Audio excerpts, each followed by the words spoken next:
A Miss Marple story. In the sleepy village of St. Mary Mead, where gossip flows as freely as tea, Miss Jane Marple finds herself drawn into a chilling mystery at Willow Manor. When a guest is found dead at the foot of a grand staircase that vanishes by dawn, whispers of foul play ripple through the ancient house. With her keen eye for human nature and knack for unraveling secrets, Miss Marple must navigate a maze of family grudges, hidden motives, and an impossible crime. Set in the charming yet deceptive world of 1950s England, this tale weaves suspense, clever dialogue, and a final twist that will leave you stunned. Chapter 1. The Invitation to Willow Manor. The late summer sun cast a golden haze over St. Mary Mead, where the cottages stood like sentinels of a quieter age, their thatched roofs glowing under the August light. Miss Jane Marple sat in her garden, her knitting needles clicking rhythmically as she pondered the peculiar letter that had arrived that morning. It was an invitation, penned in elegant script, from Lady Beatrice Haverford of Willow Manor. The occasion, a small gathering to celebrate the return of her nephew Charles Haverford from his travels abroad. Miss Marple, though not intimately acquainted with the Haverfords, was known in the village for her quiet wisdom, and such invitations were not uncommon. Yet something about the letter, its formal tone perhaps, or the faint urgency in its wording, pricked her curiosity. "Most curious," she murmured, adjusting her spectacles to reread the note. "Lady Haverford rarely entertains these days. And Charles? Why, I haven't seen him since he was a boy, all knees and mischief." St. Mary Mead, for all its sleepy charm, was a place where secrets simmered beneath polite smiles. Miss Marple, with her unassuming air and sharp mind, had long ago learned that even the most trivial village gossip could unravel the most tangled mysteries. She set her knitting aside and sipped her tea, her thoughts drifting to Willow Manor, a sprawling estate on the edge of the village. The manor, with its ivy-clad walls and towering chimneys, had a reputation for being as grand as it was mysterious. Stories of its past, some whispered, some forgotten, hinted at old scandals and hidden rooms. The invitation requested her presence for a weekend stay, beginning Friday. A small party, it read, to welcome Charles and discuss matters of family importance. Miss Marple's lips twitched into a faint smile. Family matters, in her experience, were rarely simple. She recalled snippets of village talk. Charles Haverford, now in his 30s, had left St. Mary Mead a decade ago under a cloud of rumour, something about a falling out with his uncle, the late Sir Reginald Haverford. Lady Beatrice, widowed and nearing 70, was said to be frail but formidable, ruling the manor with an iron will. The other guests, Miss Marple surmised, would likely include the Haverford clan and perhaps a few local notables. She rose from her wicker chair, brushing a stray leaf from her cardigan, and glanced at the roses blooming along the garden path. "I shall need my best hat," she decided, her eyes twinkling with the prospect of a puzzle. For Miss Marple, an invitation was never just an invitation. It was a doorway to human nature, with all its foibles and secrets. As she prepared for the journey, the village was abuzz with its usual chatter. At the post office, Mrs. Bantry, a dear friend, shared the latest gossip. "They say Charles is back to claim his inheritance," she confided, her eyes wide. "But old Mrs. Phipps at the bakery swears she saw lights flickering in the manor's west wing last week, lights where no one's lived for years." Miss Marple nodded thoughtfully, filing the tidbit away. "Lights, you say? How very interesting." Her mind was already turning, piecing together fragments of village lore. Willow Manor had always been a place of stories, tales of lost fortunes, forbidden loves, and even a ghost or two. Whether there was truth in them, she would soon discover.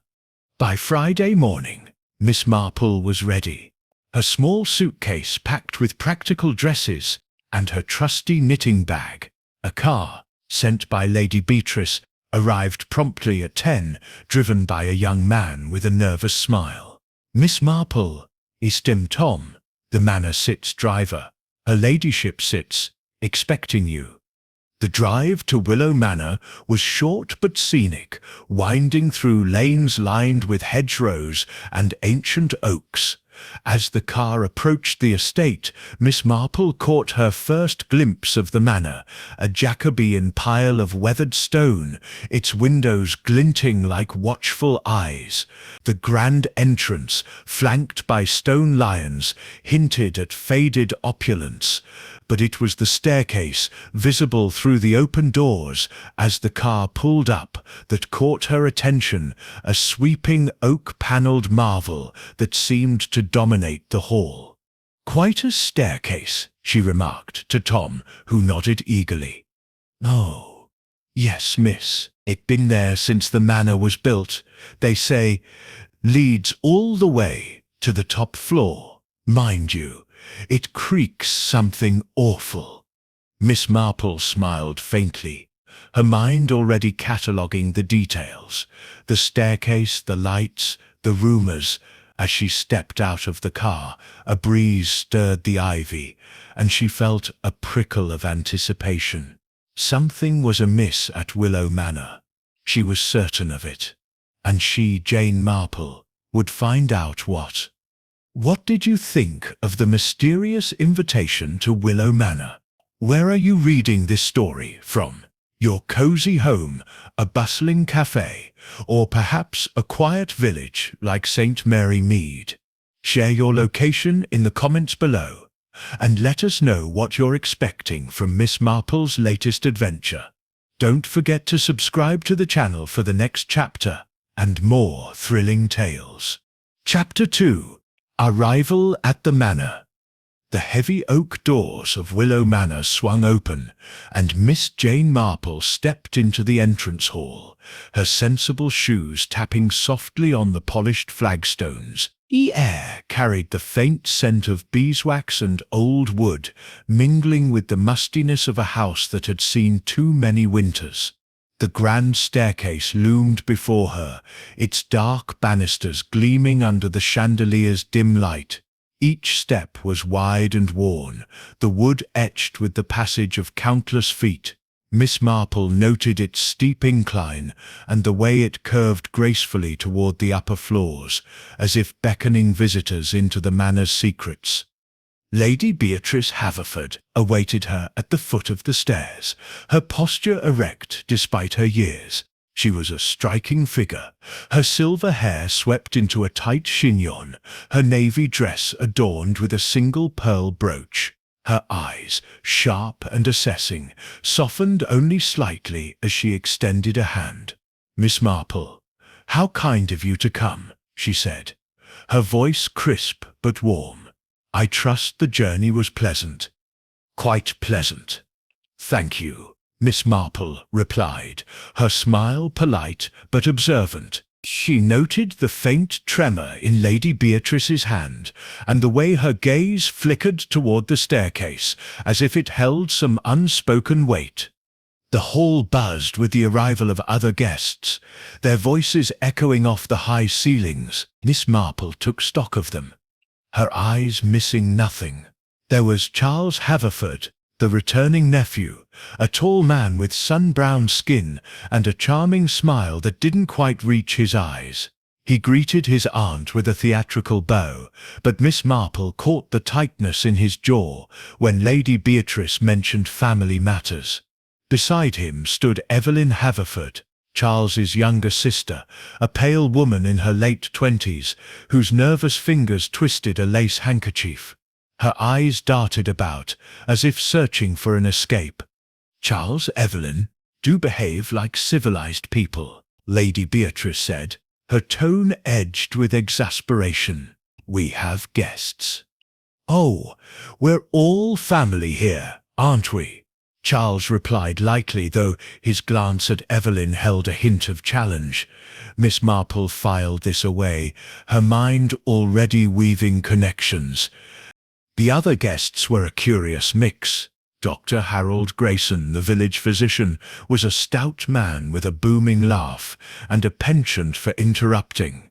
His wife Clara hovered at his side, her pinched expression suggesting she'd rather be elsewhere. Then there was Mr. Reginald Poole, a solicitor from London, whose stiff collar and pinched lips spoke of a man who preferred ledgers to laughter. Finally, Miss Lavinia Gray, a spinster of indeterminate age, fluttered about like a moth, her enthusiasm for the manor's history bordering on obsession. "The staircase alone is a marvel," Miss Gray gushed, gesturing toward the steps. "Built in 1620, you know, and not a single nail. All pegs and joints, crafted by master carpenters. They say it sits, seen more than its share of tragedies." "Tragedies?" Miss Marple asked, her tone mild, but her ears sharp. "Oh yes," Miss Gray said, lowering her voice conspiratorially. "A Haverford ancestor fell to his death, right there, in the 18th century. And there are other stories, servants disappearing, odd noises at night. Why? Only last month." "Lavinia, please," Lady Beatrice cut in, her smile tight. "Let's not bore our guests with old tales." Miss Marple's eyes twinkled. Old tales, in her experience, were often the key to new truths. She followed the group as they were ushered into a drawing room, its walls lined with portraits of stern-faced Haverfords. The room was opulent but faded, with threadbare velvet curtains and a fireplace that crackled feebly. A maid, a young girl with wide eyes and a nervous bob, offered tea, her hands trembling as she poured. As the guests settled, Miss Marple took a seat by the window, her knitting bag at her feet. She listened as Charles regaled the group with tales of his travels, India, Egypt, the Far East, his voice smooth but practiced, as if he'd told these stories many times. Evelyn, seated opposite, barely spoke, her gaze fixed on her teacup. Dr. Grayson, meanwhile, launched into a monologue about his latest medical theories, while Clara sighed audibly. Poole scribbled notes in a small black book, his expression unreadable, and Miss Gray peppered everyone with questions about the manor's architecture. Lady Beatrice presided over the scene with the air of a queen, though Miss Marple noted the strain in her posture. "Tomorrow," she announced, "we shall discuss the future of Willow Manor. Charles Sipt's return marks a new chapter for us all." "A new chapter indeed," Charles said, raising his glass, though his smile seemed more predatory than celebratory. As the afternoon wore on, Miss Marple observed the undercurrents: Evelyn's unease, Charles's calculated charm, the solicitor's guarded silence. The manor itself seemed to watch them, its shadows lengthening as the sun dipped low. The staircase, visible through the open door, stood silent but imposing, its dark wood almost absorbing the light. Dinner was to be served at 8, and as the guests dispersed to their rooms to freshen up, Miss Marple lingered in the hall. She approached the staircase, her hand brushing the banister.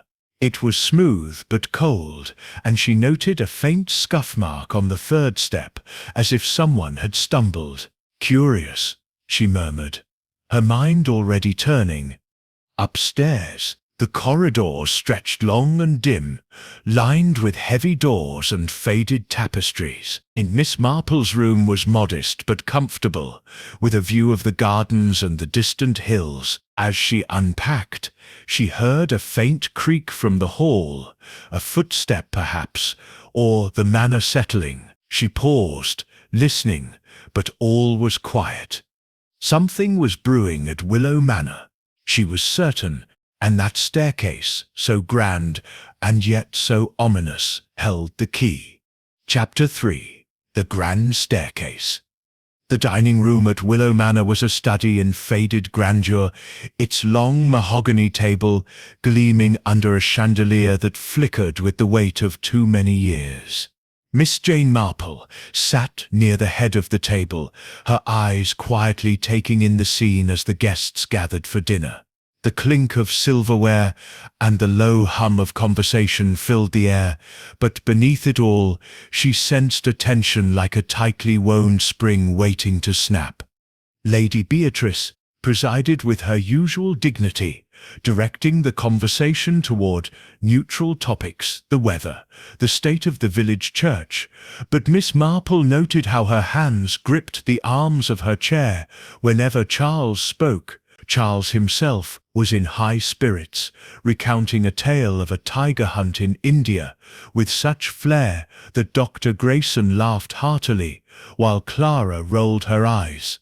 Evelyn, seated beside her brother, picked at her food, her face pale and her eyes darting toward the open door, where the grand staircase loomed in the hall beyond. Miss Marple's attention kept returning to that staircase. It was impossible to ignore, its dark oak steps dominating the entrance hall like a silent sentinel. From her seat she could see its lower treads illuminated by the soft glow of wall sconces. The scuff mark she'd noticed earlier played on her mind, a small detail, but in her experience, small details were often the threads that unraveled the tightest knots. "Miss Marple, you sit awfully quiet," Miss Lavinia Gray said, leaning forward with a bright smile. "What do you make of our little gathering? Quite the cast of characters, aren't we?" "Oh, I find people endlessly fascinating," Miss Marple replied, her tone mild. "There sits always so much to learn from watching and listening." Miss Gray chuckled, but her eyes gleamed with curiosity. "You set a reputation, you know, for seeing things others miss. Tell me, have you noticed anything peculiar about the manor?" Lady Beatrice's fork paused mid-air, and Miss Marple caught the briefest flicker of unease in her expression. "Peculiar?" Miss Marple said, tilting her head.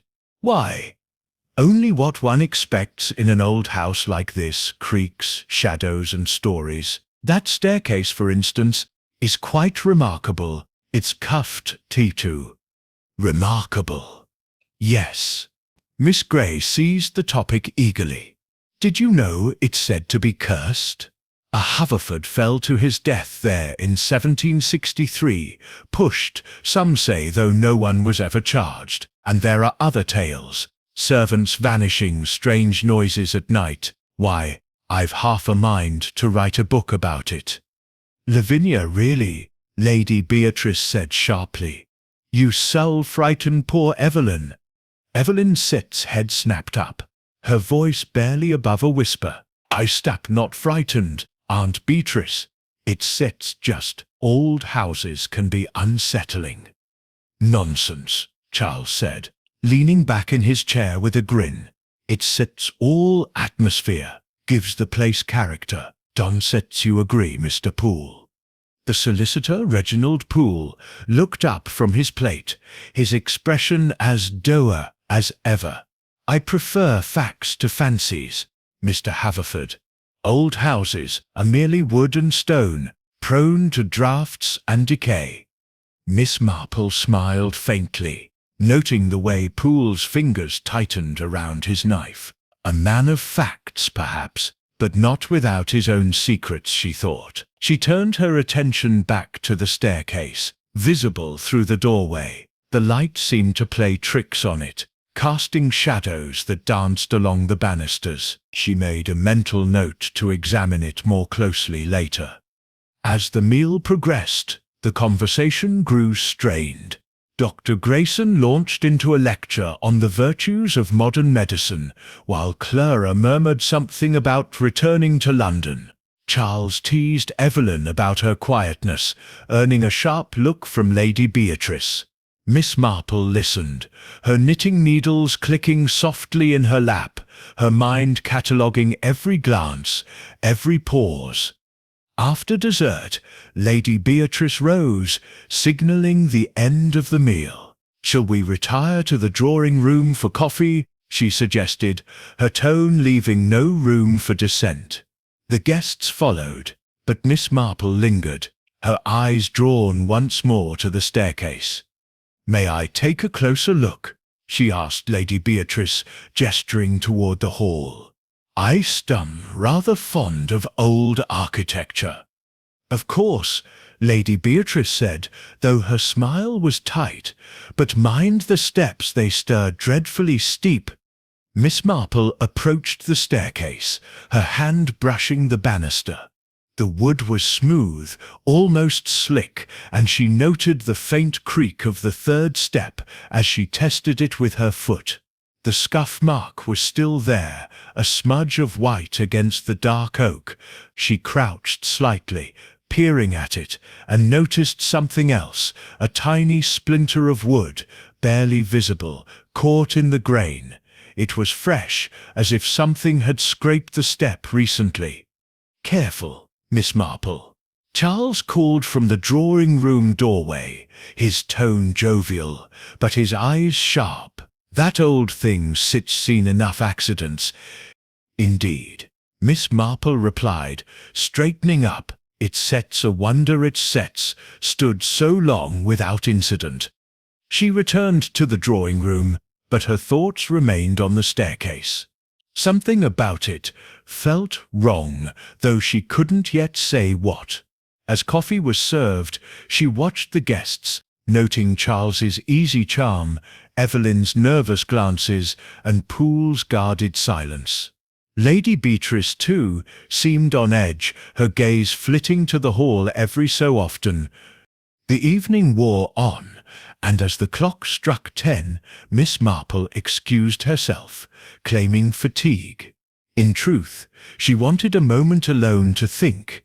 As she climbed the staircase to her room, she paused on the third step, feeling it give slightly under her weight. The creak was louder now, almost deliberate. She glanced back at the hall below, now empty, and felt a chill that had little to do with the draughty manner. Something was coming, she was certain, and the grand staircase, with its secrets and shadows, would play its part. Chapter 4. Dinner and Whispers. The dining-room at Willow Manor seemed to hold its breath as the evening deepened, the flickering candlelight casting long shadows across the heavy drapes and polished silver. Miss Jane Marple sat quietly at the table, her small frame almost lost in the high-backed chair, her eyes darting from face to face with the gentle curiosity of one who sees more than she lets on.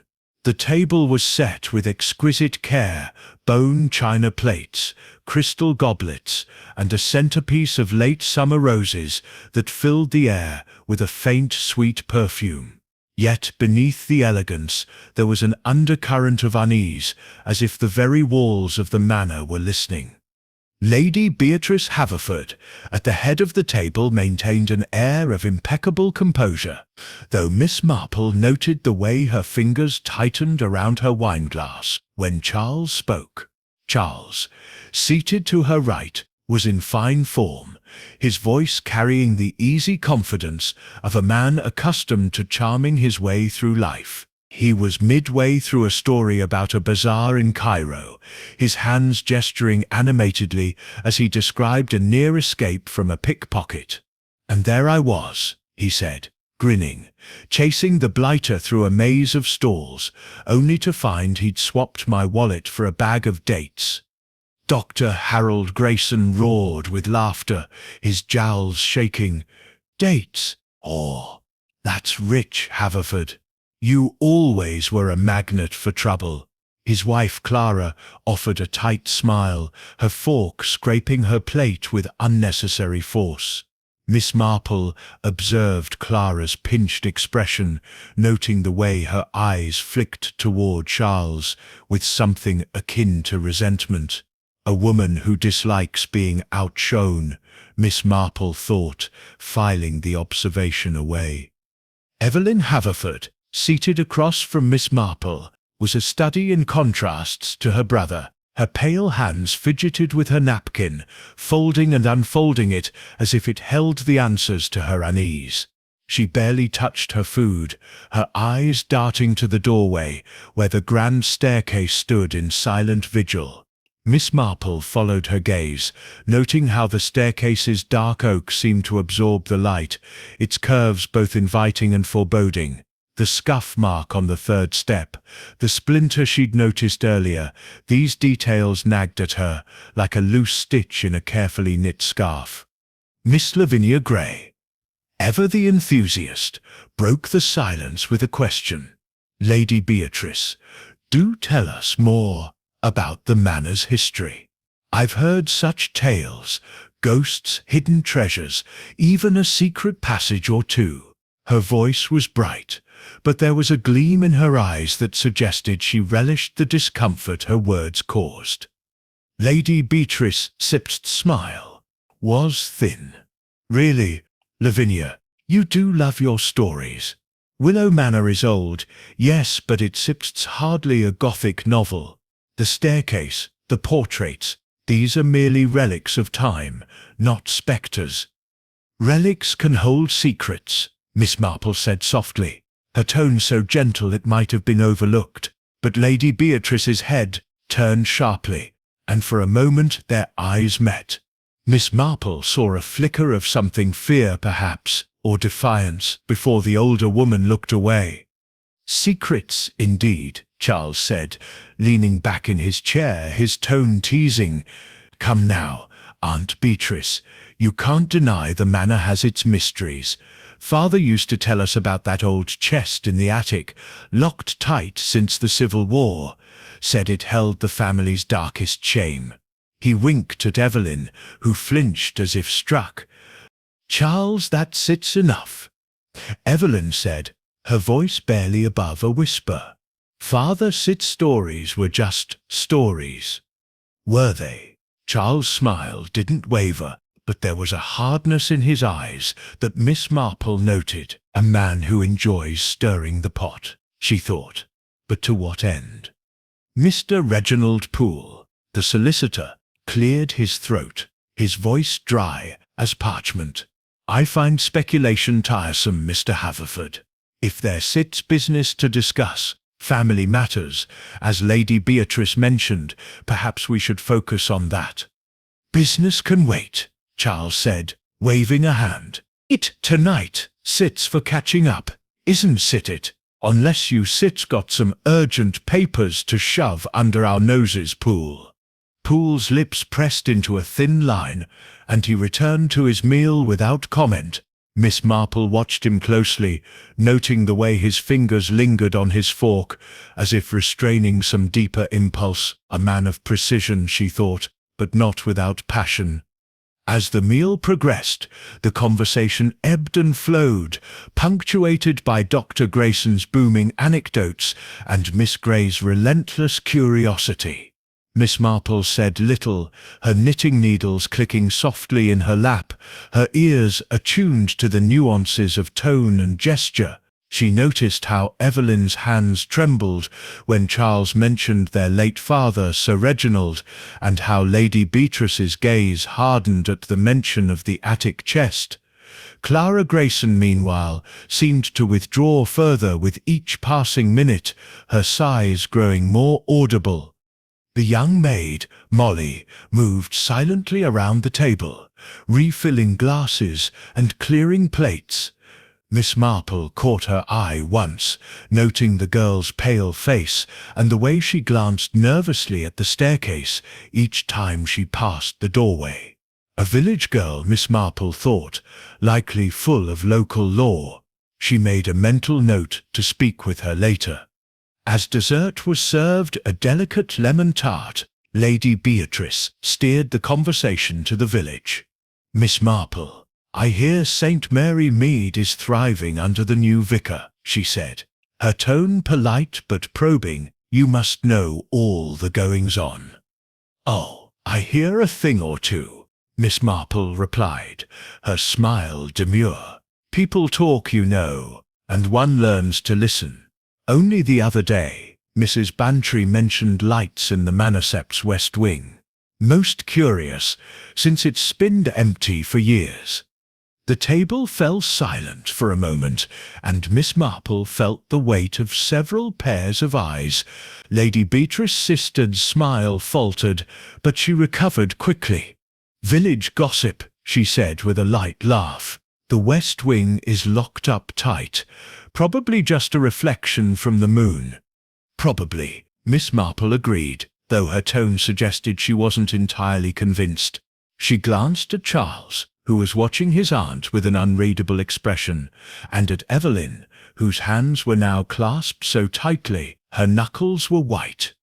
The meal ended with coffee in the drawing-room, but Miss Marple lingered in the dining-room, pretending to adjust her shawl. She wanted another look at the staircase. As the others drifted away, she stepped into the hall, her eyes tracing the sweep of the stairs. The chandelier above cast a soft glow, but the upper steps were cloaked in shadow. She climbed slowly, pausing on the third step where the scuff mark and splinter remained. Kneeling, she examined the wood more closely, her fingers brushing the surface. The splinter was sharp, freshly broken, and there was a faint trace of something else, a smudge of wax perhaps, or polish. "Admiring the craftsmanship, Miss Marple?" Charles' voice startled her, and she turned to find him leaning against the banister, his smile lazy, but his eyes sharp. "It sets a fine piece," she said, straightening up, "though it seems to have seen some wear recently." Charles' smile didn't waver, but his fingers tapped the banister rhythmically.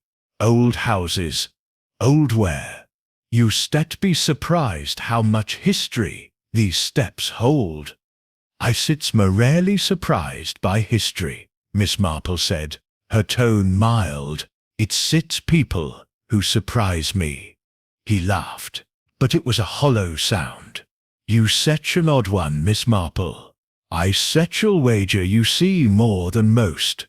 She smiled and said nothing, but as she made her way to the drawing-room, her mind was racing. The staircase, the wax, the tension at the table, each was a piece of a puzzle she couldn't yet see. But she would, in time. She always did. As she joined the others, the manor seemed to settle around them, its creaks and sighs blending with the murmur of conversation.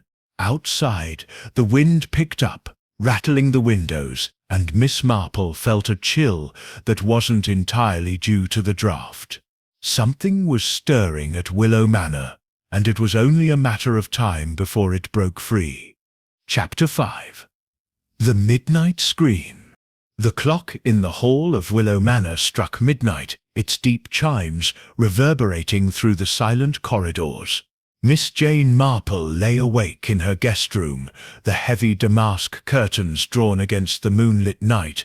The manor had settled into an uneasy quiet, broken only by the occasional creak of ancient timbers or the distant howl of the wind across the moors. Her knitting lay untouched on the bedside table, her mind too alert to rest. The evening's dinner had left her with a tapestry of impressions: Charles' calculated charm, Evelyn's nervous silences, Lady Beatrice's guarded composure, and the grand staircase that seemed to loom over them all. Something was amiss, and Miss Marple's instincts, honed by years of unravelling village intrigues, told her the manor was holding its breath for what was to come. She had just begun to drift into a light doze when a piercing scream shattered the silence. It was high, raw, and unmistakably female, echoing from somewhere deep within the house. Miss Marple sat bolt upright, her heart quickening, not with fear but with a sharp, focused clarity. She slipped on her dressing gown, her movements swift and deliberate, and reached for her torch. The scream had come from the direction of the entrance hall, or, more precisely, from the foot of the grand staircase. As she opened her door, the corridor was already stirring. Doors creaked open and voices, some alarmed, others groggy, filled the air. Charles Haverford appeared first, his hair dishevelled but his eyes alert, a silk dressing gown thrown hastily over his pyjamas. "What the devil was that?" he demanded, striding toward the staircase. Evelyn followed, her face ashen, clutching a shawl around her shoulders. "It sounded like Molly," she whispered, her voice trembling. "The maid. She was so nervous all evening."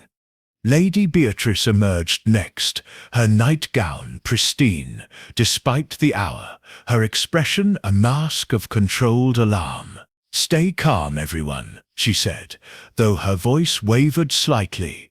"We must see what's happened." Miss Marple joined them, her torch casting a narrow beam down the darkened corridor. Dr. Grayson and Clara stumbled out, he blustering about disturbances, and she muttering about the folly of old houses. Mr. Poole, the solicitor, appeared last, his face pale but composed, a small notebook already in hand. Miss Lavinia Gray, however, was conspicuously absent, and Miss Marple made a mental note of it. They descended the grand staircase in a hurried cluster, the wood creaking under their collective weight. Miss Marple's eyes flicked to the third step, where the scuff mark and splinter still lingered, now faintly illuminated by the moonlight streaming through the hall's tall windows. At the foot of the stairs, sprawled in a crumpled heap, lay Molly the young maid. Her eyes were wide open, staring blankly at the ceiling, her neck twisted at an unnatural angle. A pool of blood had begun to spread beneath her head, stark against the polished flagstones. Evelyn gasped, clutching Charles Sipp's arm, while Dr. Grayson pushed forward, kneeling beside the body. "She sits dead," he pronounced after a moment, his voice grim. "Broken neck, likely from a fall. Poor girl." "From a fall," Charles said, his tone sharp. "From where?" "The stairs." Miss Marple's torch swept the scene, her mind racing. The staircase loomed above them, its dark steps stretching into the shadows. Molly's body lay directly at its base, her apron twisted and one shoe missing, as if she'd been caught mid-stride. But something was wrong, terribly wrong. The angle of her body, the position of her limbs, the blood, it didn't align with a simple tumble. Miss Marple's eyes narrowed as she studied the scene, her thoughts darting to the scuff mark, the splinter, the wax smudge she'd noticed earlier. "Poor child," Lady Beatrice murmured, her hand pressed to her chest. What was she doing out here at this hour? "Perhaps she heard something," Miss Marple said quietly, her voice almost lost in the murmurs of the group. "Or saw something." Clara Grayson shivered, pulling her dressing gown tighter. "This place is cursed, I tell you. That staircase, it stays no good, always has been." "Nonsense," Charles snapped, though his eyes lingered on the body. "Accidents happen. She must have tripped." "Tripped?" Hoy, Mr. Poole's voice was dry, almost accusatory. "In the middle of the night, fully dressed with no light? I find that unlikely." Miss Marple stepped closer, her torch illuminating Molly's face.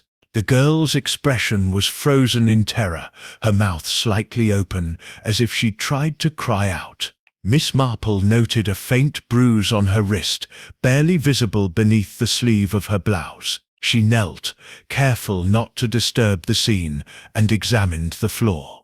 There was a faint smear of blood trailing toward the base of the staircase, as if Molly had been moved or dragged after her fall. "Dr. Grayson," Miss Marple said, her tone gentle but firm, "would you say the injury is consistent with a fall down these stairs?" The doctor hesitated, his brow furrowing. "Well, it sets possible. The neck set's broken, and there set's trauma to the head. But the blood, there set's more than I set'st expect from a simple fall. I set's need to examine her properly." "Of course," Miss Marple said, rising. She turned to Lady Beatrice. "Has anyone sent for the police?" "I still telephone them now," Lady Beatrice said, though her voice was strained. "Charles, fetch Tom. He can drive to the village if the lines are down." Charles nodded and disappeared toward the servants' quarters, his footsteps echoing in the silent hall. Miss Marple's gaze returned to the staircase, her mind turning over the details. The steps were steep, yes, but Molly was young, agile, and familiar with the house. A fall seemed plausible, yet the terror in her eyes, the bruise, the blood, they suggested something far more sinister. As the group waited, Miss Grey appeared at the top of the stairs, her hair in curlers and her face pale. "Oh, heavens!" she gasped, clutching the banister. "What's happened? I heard a scream, but I must have dozed off." "You dozed off through that?" Clara said, her voice dripping with skepticism. Miss Grey flushed, stammering. "I take a draught sometimes, for sleep. It makes me a bit slow to wake." Miss Marple watched her closely, noting the way her hands trembled on the banister. A sleeping draught, perhaps, or something else. She made another mental note, her mind already weaving connections between the guests, the staircase, and the dead girl at its foot.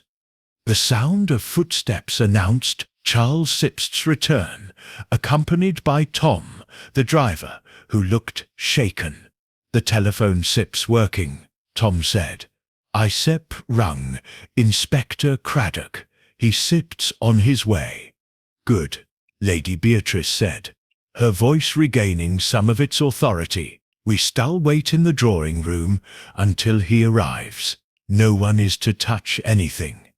As the group moved away, Miss Marple lingered, her torch sweeping the staircase once more. She climbed a few steps, pausing on the third, where the scuff mark seemed to gleam faintly in the light.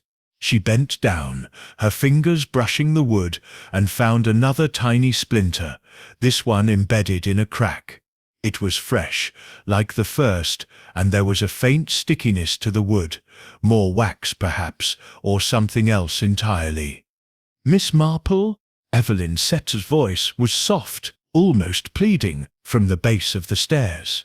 You don't think this was an accident, do you?" Miss Marple turned, her expression kind, but her eyes sharp. "My dear, I think very little, until I know more. But I do know that staircases, like people, have a way of hiding their truths." Evelyn's lips parted, but she said nothing, her eyes darting to the body, and then away. Miss Marple descended carefully, her mind racing. The scream, the fall, the staircase. It was all too neat, too staged, and yet the terror in Molly's eyes was real. Someone in Willow Manor had a secret worth killing for, and Miss Marple was determined to find it. Chapter 6. The Vanishing Act.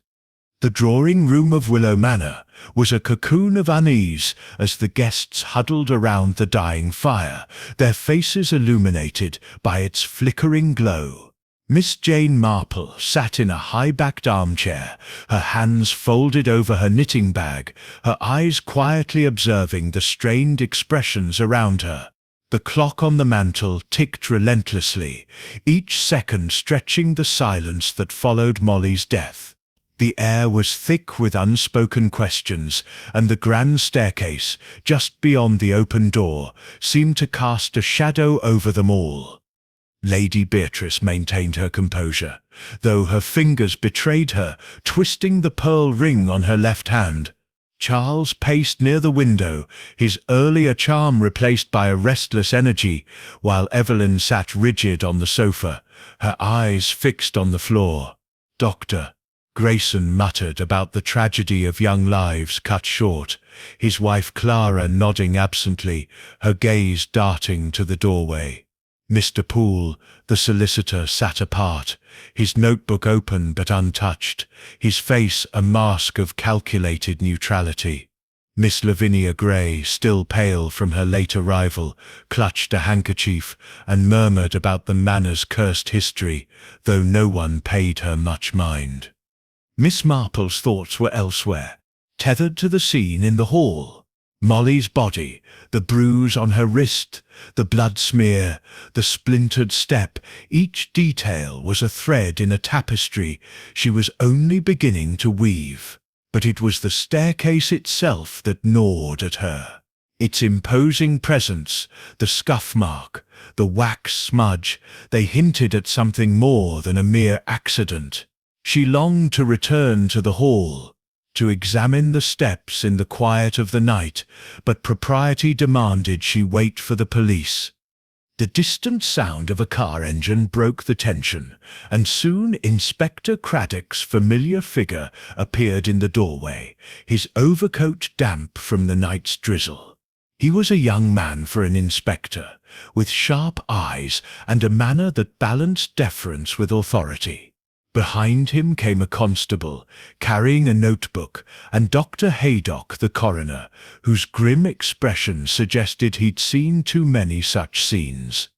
"Lady Beatrice," Craddock said, bowing slightly, "I am sorry to meet under these circumstances. I seen the body. A terrible business. Can you tell me what happened?" Lady Beatrice recounted the scream and the discovery, her voice steady but clipped.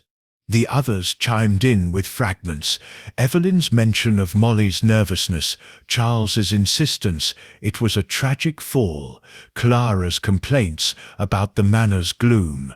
Miss Marple listened, saying nothing, her eyes noting the way Craddock's gaze lingered on Charles, as if sensing the same undercurrent of unease she did. "I certainly need to examine the scene properly," Craddock said, turning to the hall. "No one said's touched anything, I trust?"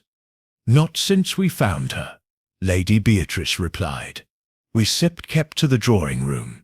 Miss Marple rose, her movements slow but deliberate. "Inspector, might I accompany you?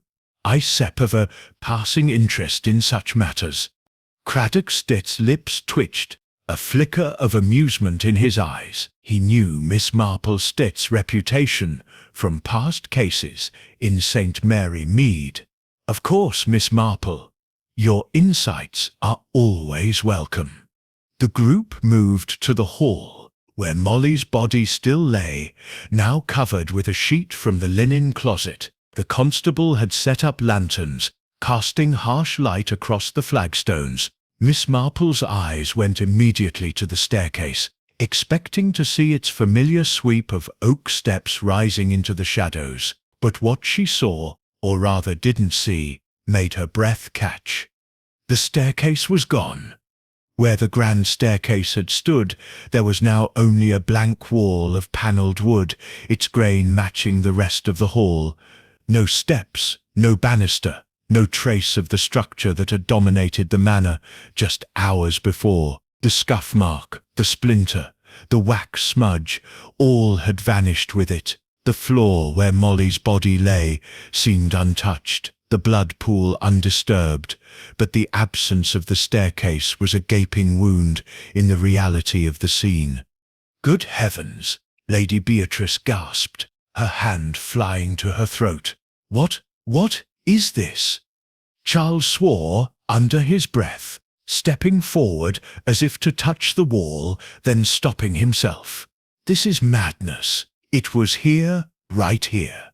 Evelyn Sector's eyes widened, her voice barely audible. It's that is impossible. I climbed it myself tonight. Dr. Grayson rubbed his eyes, as if doubting his senses. A trick of the light, surely, or some kind of mechanism. Craddock Sett's face was grim as he approached the wall, rapping it with his knuckles. The sound was solid, unyielding. "This is no illusion," he said. "It sets a real wall. But how the devil did it replace a staircase in a matter of hours?" Miss Marple stood silently, her mind racing. She recalled every detail of the staircase, the creak of the third step, the smoothness of the banister, the faint stickiness of wax. She glanced at Molly's body, then at the wall, her thoughts spinning through possibilities. A hidden mechanism, perhaps. A false wall. But why, and how, had it been deployed so swiftly, and in the dead of night? "Inspector," she said softly, "might I suggest we check the upper floors? If the staircase is gone, there must be another way up." Craddock nodded, his expression one of grudging respect. "Good thinking. Constable, stay with the body. Dr. Haydock, begin your examination. The rest of you, come with me." They moved toward a narrow side passage that led to a servant's staircase, a cramped and creaky affair hidden behind a tapestry. Miss Marple followed, her torch in hand, her eyes scanning for any clue, a displaced rug, a scuff on the wall, anything that might explain the impossible. The servant's stairs led to the upper corridor, where the bedrooms opened onto a long, shadowed hallway. From here, the landing where the grand staircase should have been was visible, or rather the blank wall that now stood in its place. "It's such solid up here too," Charles said, pressing his hand against the panelling. "Not a crack or a seam. It's such as if the staircase never existed." Miss Gray, who had been uncharacteristically quiet, spoke up, her voice trembling. "It starts the curse. I told you, the manor set's cursed. First Molly, now this." "Nonsense," Clara snapped, though her own face was pale. "There sits a rational explanation." "There must be." Miss Marple said nothing, her torch sweeping the floor. She noticed a faint dusting of sawdust near the edge of the wall, barely visible in the dim light. She knelt, her fingers brushing the grains, and found them fresh, as if recently cut. "Curious," she murmured, pocketing a small pinch of the dust in her handkerchief. Craddock turned to Lady Beatrice. "Is there any record of the manor having movable walls, secret passages?" Lady Beatrice hesitated, her eyes flickering. "There are stories, of course. Old houses like this often have their quirks, but I've never seen anything like this." Miss Marple noted the hesitation, the slight tightening of Lady Beatrice's lips. She knows more than she's saying, she thought. But now was not the time to press. Instead, she turned to Craddock. "Inspector, might I suggest we search the house for other access points? If the staircase is gone, there must be a mechanism somewhere." Craddock nodded. Head agreed. "Whole start at dawn, when there's stets better light. For now, everyone back to their rooms. No one leaves the manor until we sorted this out." As the group dispersed, Miss Marple lingered, her eyes on the blank wall. The staircase's disappearance was no accident. It was a deliberate act, designed to confuse or conceal. But conceal what? Molly's death was no simple fall, and the vanishing staircase was a piece of the puzzle, a bold move by someone who knew the manor's secrets. She returned to her room, her mind alight with questions. The sawdust, the wax, the bruise on Molly's wrist, they were clues, small but significant. Someone in Willow Manor had orchestrated this night's events, and Miss Marple was determined to uncover who and why. Chapter 7. Inspector Craddock's Arrival. Dawn broke over Willow Manor like a reluctant witness, casting pale light through the tall windows and illuminating the chaos of the previous night. Miss Jane Marple had scarcely slept, her mind a whirlwind of details: the vanished staircase, Molly's terrified expression, the faint sawdust on the upper landing. She rose early, dressing in her sensible tweed skirt and cardigan, and made her way downstairs via the servants' staircase, which creaked ominously under her light steps. The manor felt heavier in the morning light, its secrets pressed against the walls like uninvited guests. In the entrance hall, the blank panelled wall stood mockingly where the grand staircase had been, a seamless facade that defied explanation. Molly's body had been removed by Dr. Haydock during the night, taken to the morgue for a proper autopsy, but the bloodstain remained, a dark blotch on the flagstones that no one had yet cleaned.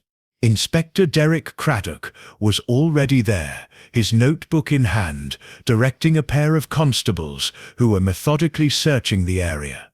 He looked up as Miss Marple approached, his young face etched with the weariness of an all-night investigation, but his eyes brightened with recognition. "Miss Marple," he said, tipping his hat, "I might have known you. Stuck be up with the lurks. Any thoughts on this vanishing act?" Miss Marple smiled faintly, her eyes scanning the wall. "Only that it sets no act, Inspector. Someone went to great lengths to make that staircase disappear. Have your men found any mechanisms?" Craddock shook his head, gesturing to the wall. "We sip-tapped every inch, solid oak behind the panelling. No hinges, no levers. It sipped as if the staircase was never there. But we sip-dusted for prints and taken measurements. The upper landing matches. Same blank wall. It sipped baffling." "Indeed," Miss Marple murmured, recalling the sawdust she pocketed. She produced her handkerchief, unfolding it to reveal the fine grains. "I found this upstairs, near the edge. Fresh, I say. Perhaps from recent carpentry." Craddock's eyebrows rose as he examined the dust. "Good eye as always. I have it analyzed. Sawdust suggests alterations. Maybe the wall was prepared in advance." The other guests began to filter in, drawn by the sounds of activity. Lady Beatrice appeared first, her face drawn but resolute, followed by Charles, who looked rumpled and irritable. Evelyn trailed behind, her eyes red-rimmed from lack of sleep or tears. Grayson and Clara joined them, he blustering about the need for breakfast, she complaining about the chill. Mr. Poole arrived with his briefcase, his expression as inscrutable as ever, and Miss Grey bustled in last, her notebook clutched like a talisman. "Inspector," Lady Beatrice said, her voice steady, "have you made any progress?" "We just beginning, Maystam," Craddock replied. "I need statements from everyone. Where you were last night, what you heard, any unusual observations." The group assembled in the drawing room, where a maid, not Molly but an older woman from the village, served weak tea and toast. Craddock took them one by one into the library for private interviews, starting with Lady Beatrice. Miss Marple, not officially part of the investigation, sat quietly in the corner, her knitting needles clicking softly, her ears attuned to the murmurs beyond the door. She watched the guests as they waited. Charles paced, stopping occasionally to stare out the window at the gardens, his hands clenched. Evelyn sat with her hands in her lap, twisting a ring, her gaze distant. "Doctor," Grayson leafed through a medical journal, muttering about contusions and fractures, while Clara knitted aggressively, her needles clashing like swords. Poole reviewed papers from his briefcase, his pen scratching notes, and Miss Gray chattered nervously about historical precedents for vanishing architecture. "Reminds me of that castle in Scotland," Miss Gray said, her voice too loud in the quiet room. "A whole room disappeared overnight, turned out to be a sliding panel. Do you think it supped something like that?" "Unlikely," Poole said curtly, without looking up. "This is a structural change, not a parlour trick." Miss Marple's needles paused. "Structural. Yes, but perhaps not as permanent as it seems. Old houses like this often have hidden features, priest holes, secret doors. Willow Manor dates back to the Jacobean era, doesn't it? A time of intrigue and hidden loyalties." Miss Gray Sipt's eyes lit up. "Exactly. Sept researched it. The Haverfords were royalists during the Civil War. There could be passages we don't note about." Charles snorted, turning from the window. "Fairy tales.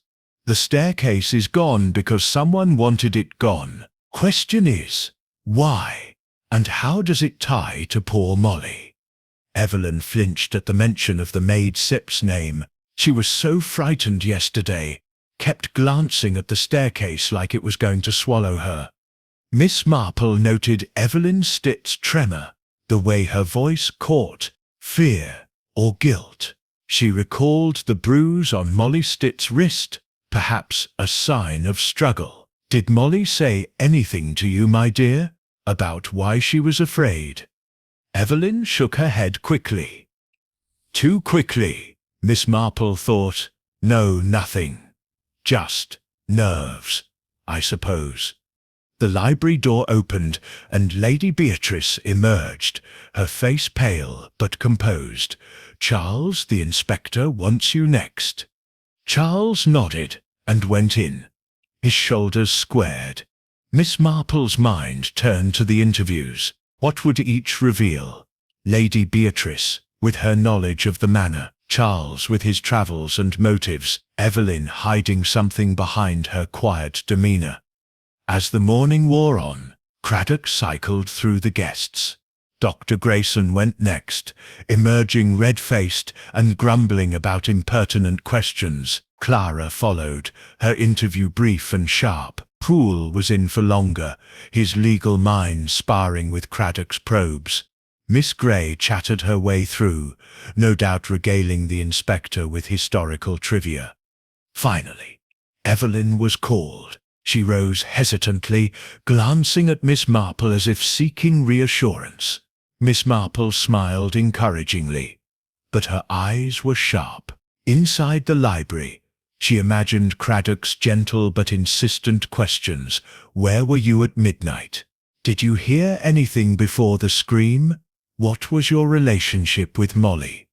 When Evelyn returned, she looked shaken, sinking into her chair without a word.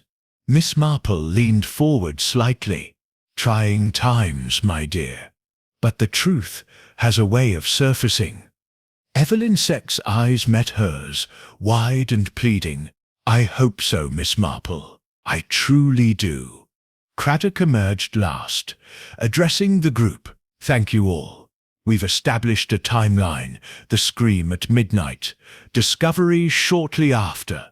Molly died from a broken neck, consistent with a fall, but the autopsy will confirm if there was foul play. As for the staircase," he paused, his gaze sweeping the room. "We're bringing in experts from London, architects, engineers. In the meantime, no one leaves the estate without permission." Lady Beatrice nodded. "Of course, Inspector. We shall cooperate fully." Miss Marple caught Craddock's eye as he prepared to leave the room. "A word, Inspector." They stepped into the hall, away from prying ears. "What is it, Miss Marple?" "The sawdust. I suspect it sits from oak, matching the panelling, and the wax on the steps. Perhaps a lubricant for a mechanism. Check the west wing. It's been empty, but Mrs. Bantry mentioned lights there recently. Craddock nodded thoughtfully. I still have the constables search it. Anything else? Molly set bruise on her wrist. It looked like fingers. She may have been grabbed before she fell, or was pushed. Craddock sits, expression hardened. Noted. You citra treasure, Miss Marple. As he departed to coordinate his team, Miss Marple returned to the drawing room, her mind piecing together the fragments. The investigation was underway, but she knew the real clues lay in the human elements, the motives, the secrets, the whispers. Someone had engineered the vanishing to cover a crime, and she was closer than ever to understanding why. The manor's shadows seemed to deepen as the day progressed, but Miss Marple felt a spark of clarity. The puzzle was unfolding, one thread at a time. Chapter 8. Village Gossip and Clues. The midday sun filtered through the lace curtains of Willow Manor's drawing room, casting delicate patterns on the Persian rug, but the atmosphere inside remained heavy with suspicion and unanswered questions. Miss Jane Marple sat by the window, her knitting needles moving in a steady rhythm that belied the whirl of thoughts in her mind. Inspector Craddock had departed for the village to coordinate with his superiors and fetch the experts from London, leaving the guests under the watchful eye of a constable posted at the front door. The manor felt like a pressure cooker, its inhabitants simmering with unspoken accusations and fears. Lady Beatrice had retreated to her private sitting room, claiming a headache, while Charles and Evelyn paced the gardens, their heads bent in hushed conversation. Dr. Grayson and Clara had taken to the library, he poring over old medical texts, and she staring blankly at the shelves. Poole remained in the drawing room, his briefcase open on the table, reviewing documents with a furrowed brow. Miss Lavinia Gray fluttered about, unable to sit still, her chatter filling the air like nervous birdsong. Miss Marple, however, felt the need for fresh air and a change of scenery. The manor's walls were closing in, and she knew that the key to unraveling the mystery often lay not within the crime scene, but in the whispers of those outside. I think I'll take a short walk to the village, she announced mildly, setting her knitting aside. The air might do me good. Poole looked up, his eyes sharp. The inspector said, no one leaves the estate. Oh, but surely, a little stroll won't set hurt, Miss Marple replied, her tone innocent, and the constable can accompany me if necessary. I am hardly likely to flee, am I? The constable, a young man named Jenkins, shifted uncomfortably but nodded when Miss Marple smiled at him. I suppose it's all right, miss, as long as you be back soon. With that, Miss Marple donned her hat and coat, stepping out into the crisp autumn air. The path to St. Mary Mead wound through hedgerows heavy with blackberries, and the village itself was a familiar haven of thatched cottages and bustling shops. She made her way first to the post office, where Mrs. Price Ridley, the postmistress, was known for her encyclopedic knowledge of local affairs. Miss Marple, Mrs. Price Ridley exclaimed, peering over her spectacles. What a surprise! I heard about the trouble at Willow Manor. Dreadful business with that poor maid, and the staircase vanishing. Sounds like one of those detective novels. Miss Marple nodded sympathetically, leaning on the counter. Yes, quite shocking. Molly was such a sweet girl. Did she ever mention anything unusual about the manor? You know how servants talk. Mrs. Price Ridley's eyes gleamed with the thrill of gossip. Well, now that you mention it, she did pop in last week, looking all flustered. Said something about strange noises in the west wing, creaking floors, lights flickering when no one was there. Thought it was ghosts, the silly thing. But I told her, it's probably just the wind, or maybe someone poking about where they shouldn't. Poking about? Miss Marple echoed, her interest piqued. Did she say who? Not in so many words, but she mentioned Mr. Charles being back soon, and how Lady Beatrice was all in a tizzy about it. Inheritance matters, I reckon. Molly said the old lady had been up late, going through papers with that solicitor, Mr. Poole. And Evelyn, Miss Haverford, she's been jumpy as a cat according to Molly. Kept asking about old family stories, like that cursed staircase. Miss Marple filed this away, her mind connecting the dots to the lights Mrs. Bantry had mentioned in most interesting. And what about Miss Grey? She sits quite the historian. Mrs. Price Ridley snorted. That one, always nosing into old records at the church. Asked about the Haverford family tree last month. Something about a scandal back in the 1800s. A disputed will, I think, or was it a missing heir? Anyway, Molly thought she was harmless, but you never know. Thanking Mrs. Price Ridley, Miss Marple moved on to the bakery, where Mrs. Phipps, a stout woman with flour-dusted apron, was stacking loaves. Ah, Miss Marple. Heard about the manor. Poor Molly. Delivered bread there just yesterday, and she looked peaky. Said the place gave her the creeps. What with the grand staircase creaking like it was alive? Creaking, you say? Miss Marple asked, purchasing a scone to encourage the flow of words. Oh, aye. Molly swore it wasn't then natural, and she mentioned seeing wax drippings on the steps one morning, like someone had been working there at night.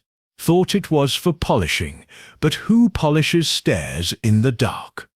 Wax drippings. Miss Marple's thoughts raced back to the smudge she stepped found. Did she see anyone suspicious? Mrs. Phipps leaned in, lowering her voice. Well, she did say Dr. Grayson had been visiting more often, checking on Lady Beatrice's health. Oh, but Clara Grayson, his wife, she's got a sharp tongue, and Molly overheard her arguing with Charles about money. Something about loans not repaid. And Evelyn, Molly pitied her, said she was like a ghost herself, wandering the halls at night. Miss Marple nodded thoughtfully, the pieces beginning to form a pattern: financial strains, family tensions, hidden activities in the West Wing. She thanked Mrs. Phipps and headed to the vicarage, where the Reverend Clement might offer a more measured perspective. The vicar, a kindly man with a fondness for history, welcomed her into his study. Miss Marple, what brings you here amid such turmoil? Just seeking a bit of clarity, she replied, settling into a chair. The Haverfords have deep roots here. Any old tales about Willow Manor that might shed light? Reverend Clement stroked his chin. Indeed, the manor's full of secrets. That staircase, for one, it was rebuilt in the 1700s after a fire, but rumours persist of hidden compartments from the Civil War era, priest holes, secret levers, and the family. There was a scandal in 1850, a contested inheritance where a nephew claimed the estate, but documents went missing. Sounds familiar, doesn't it? Very, Miss Marple agreed. And Miss Grey has been researching the family tree. Yes, she borrowed parish records. Seemed particularly interested in Sir Reginald Sipp's will, the late one, Charles and Evelyn Sipp's father. There was talk of a codicil, something about conditions for inheritance. Poole, the solicitor, might know more. As Miss Marple rose to leave, the vicar added, one more thing. Molly came to confession last week. She was troubled, said she sinned something she shouldn't sit. Wouldn't sit elaborate, but it weighed on her. Troubled indeed, Miss Marple thought as she walked back to the manor, Constable Jenkins trailing silently. The village gossip painted a vivid picture, a family rife with grudges, a manor honeycombed with secrets, and Molly caught in the middle, perhaps witnessing the preparation for the vanishing staircase. Upon returning, she found the guests assembled for luncheon, the air thick with tension. Inspector Craddock had returned with a team of engineers, who were now examining the blank wall with tools and blueprints. Miss Marple slipped into the drawing-room, her mind buzzing with new clues. "Any luck in the village?" Charles asked casually, but his eyes were watchful. "Oh, just a pleasant walk," Miss Marple said airily. "People do love to talk." She noted Evelyn's flinch, Poole's tightened grip on his fork, and Miss Grey's sudden interest in her plate. The wax, the lights, the codicil, they were threads leading to the heart of the mystery. And the bruise on Molly's wrist, perhaps a struggle when she confronted someone about what she'd seen. As the engineers hammered and probed, Miss Marple sat back, her knitting resuming its click. The village had given her ammunition. Now it was time to observe how the suspects reacted. The puzzle was clarifying, and she sensed the resolution drawing nearer. Chapter 9. Hidden Passages. The afternoon sun slanted through the tall windows of Willow Manor, casting elongated shadows that danced across the polished floors like elusive secrets. Miss Jane Marple returned from her village excursion with a mind brimming with fresh insights, the gossip from Mrs. Price Ridley, Mrs. Phipps, and the Reverend Clement weaving a richer tapestry around the mystery. The engineers from London had arrived, their tools clattering as they probed the blank wall where the grand staircase had once stood. Inspector Craddock oversaw the operation, his face a mask of determined focus, while the guests hovered nearby, a mix of curiosity and apprehension etched on their features. Miss Marple slipped into the entrance hall quietly, her eyes immediately drawn to the activity. Two engineers clad in overalls and armed with chisels and measuring tapes were tapping along the panelling, listening for hollow spots. A third consulted faded blueprints spread out on a nearby table, his brow furrowed in concentration. "This wall shouldn't be here," he muttered, tracing a line with his finger. According to these plans from 1620, the staircase is integral to the structure. But these renovations in 1850, there's mention of concealed modifications for security. Craddock nodded, glancing at Lady Beatrice, who stood rigidly by the fireplace. "Concealed modifications?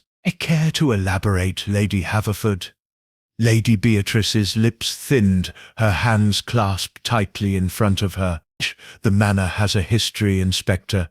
During the Victorian era, my great-grandfather was paranoid about burglars. He installed several features, hidden compartments, false walls, but I've never used them, and certainly not to make an entire staircase vanish."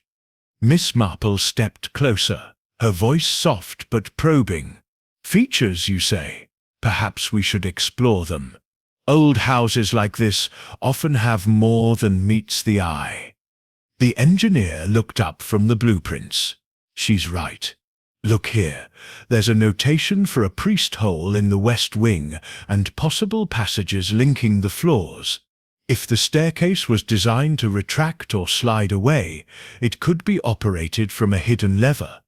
Charles, who had been leaning against the wall with feigned nonchalance, straightened. "A retracting staircase. Sounds like something out of a penny dreadful. But if it's true, who knew about it?" Evelyn's face paled, her voice barely audible. "Father mentioned stories, but I thought they were just tales to scare us as children." Miss Marple noted the tremor in Evelyn's hands, the way her eyes darted to the west wing door.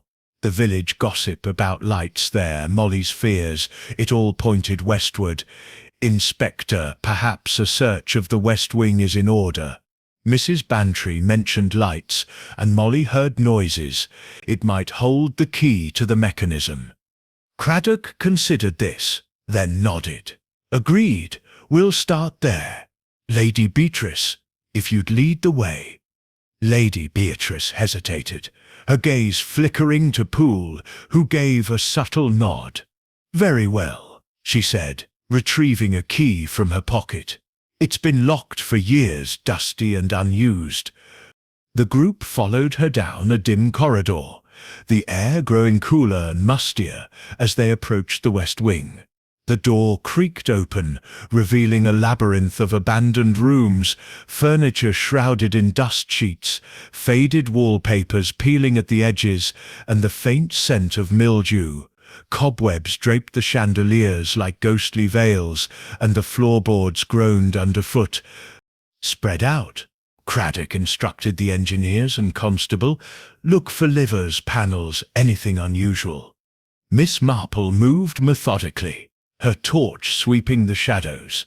She entered what appeared to be an old study, its shelves lined with leather-bound volumes coated in dust. A large oak desk dominated the center, its drawers slightly ajar.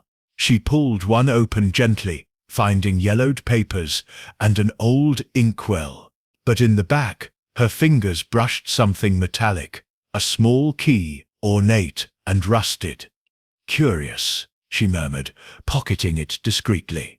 She continued to a bookcase, recalling how such fixtures often concealed entrances in old manors. She tugged at a few volumes, listening for clicks, but nothing happened. Then, spotting a faint outline in the paneling beside it, she pressed firmly. With a soft groan, the panel swung inward, revealing a narrow passage cloaked in darkness. "Inspector," she called, her voice steady. "I've found something." The group converged, torches illuminating the dusty tunnel. "A secret passage," Craddock said, shining his light inside. It sloped downward, the walls rough-hewn stone, leading toward the main hall. Lady Beatrice's eyes widened, though Miss Marple detected a hint of feigned surprise. "I had no idea this was here." "Let's follow it," Charles suggested, his tone eager but edged with tension. "Might lead to the staircase mechanism." They proceeded single file, the passage twisting and narrowing. Miss Marple noted fresh footprints in the dust. Someone had used it recently. The air grew stale, and after several minutes they emerged into a small chamber behind the entrance hall wall. There, amid gears and pulleys coated in wax residue, was a large lever connected to a system of chains. "The mechanism," the engineer exclaimed, examining it closely. "Hydraulic by the looks, Victorian engineering. Pull this, and the staircase slides into a recess behind the wall, replaced by a false panel. Ingenious, but it would take strength and knowledge to operate." Craddock turned to the group. "Who knew about this?" Silence fell, broken only by the distant ticking of the hall clock. Poole cleared his throat. "Sir Reginald mentioned it in passing during will discussions, a family secret for emergencies." Evelyn whispered, "Father showed me once as a child, but I forgot." Charles's eyes narrowed. Convenient, but why use it now? And what about Molly? Miss Marple's mind raced. The wax matched what she'd found on the steps, likely to lubricate the gears. Molly must have discovered the passage, confronted someone, leading to her death. The bruise on her wrist suggested a struggle here, perhaps, before she was pushed out into the hall. As they returned to the main house, Miss Marple lingered, her torch catching a glint on the floor, a pearl earring, identical to one Lady Beatrice wore. She picked it up carefully, her thoughts sharpening. The hidden passages revealed more than architecture. They exposed the cracks in the family's facade. "Back in the drawing room," Craddock announced. We'll test the mechanism tomorrow with proper tools. In the meantime, no one wanders alone. Miss Marple sat by the fire, the key and earring in her pocket, pieces of a puzzle nearing completion. The passages were hidden no more, but the killer's motives remained in the shadows, for now. Chapter 10. Alibis and Motives. The late afternoon light filtered through the heavy drapes of Willow Manor's library, casting a muted glow over the shelves of dusty tomes and the tense gathering of guests. Miss Jane Marple sat in a corner armchair, her knitting needles clicking softly, a rhythm that seemed to steady the room's fraying nerves. The discovery of the hidden passage and the staircase's mechanism had sent ripples of unease through the household, and Inspector Craddock, now back from consulting his engineers, was determined to tighten the net around the truth. The air was thick with suspicion, each guest eyeing the others as if searching for a telltale sign of guilt. Craddock stood by the fireplace, his notebook open, his expression resolute but weary. The engineers had confirmed the staircase's retraction was no accident. Someone had deliberately operated the lever, likely to conceal Molly's murder. The wax residue, the sawdust, the bruise on the maid's wrist, all pointed to foul play orchestrated with precision. Now, Craddock was ready to probe deeper, and Miss Marple, ever observant, watched the drama unfold like a play, each actor revealing more through their silences than their words. "I still need detailed alibis from each of you," Craddock announced, his voice cutting through the murmurs. "From Tenaflu last night until the scream at midnight. Let's start with you, Lady Beatrice." Lady Beatrice, seated at the head of the room, straightened, her pearl ring glinting as she clasped her hands. "I retired to my room after dinner, around 10. I was reading Thackeray, if you must know, until I heard the scream. I came directly to the hall and found poor Molly." Her voice faltered, but her eyes remained steady, meeting Craddock's without flinching. Miss Marple noted the polished delivery, the slight pause before poor Molly. She recalled the pearl earring in her pocket, found in the hidden passage, a match for Lady Beatrice's. Was it carelessness, or something more deliberate? "Anyone corroborate that?" Craddock asked. "The maid who brought my tea, Sarah, saw me in my room at 10:30, Lady Beatrice replied. "She can confirm." Craddock nodded, jotting a note. "Mr. Haverford." Charles leaned against the mantel, his casual air strained by the tightness in his jaw. "I was in my room too, unpacking some souvenirs from my travels. Didn't leave until the scream woke me. Evelyn was in the next room. She might have heard me moving about."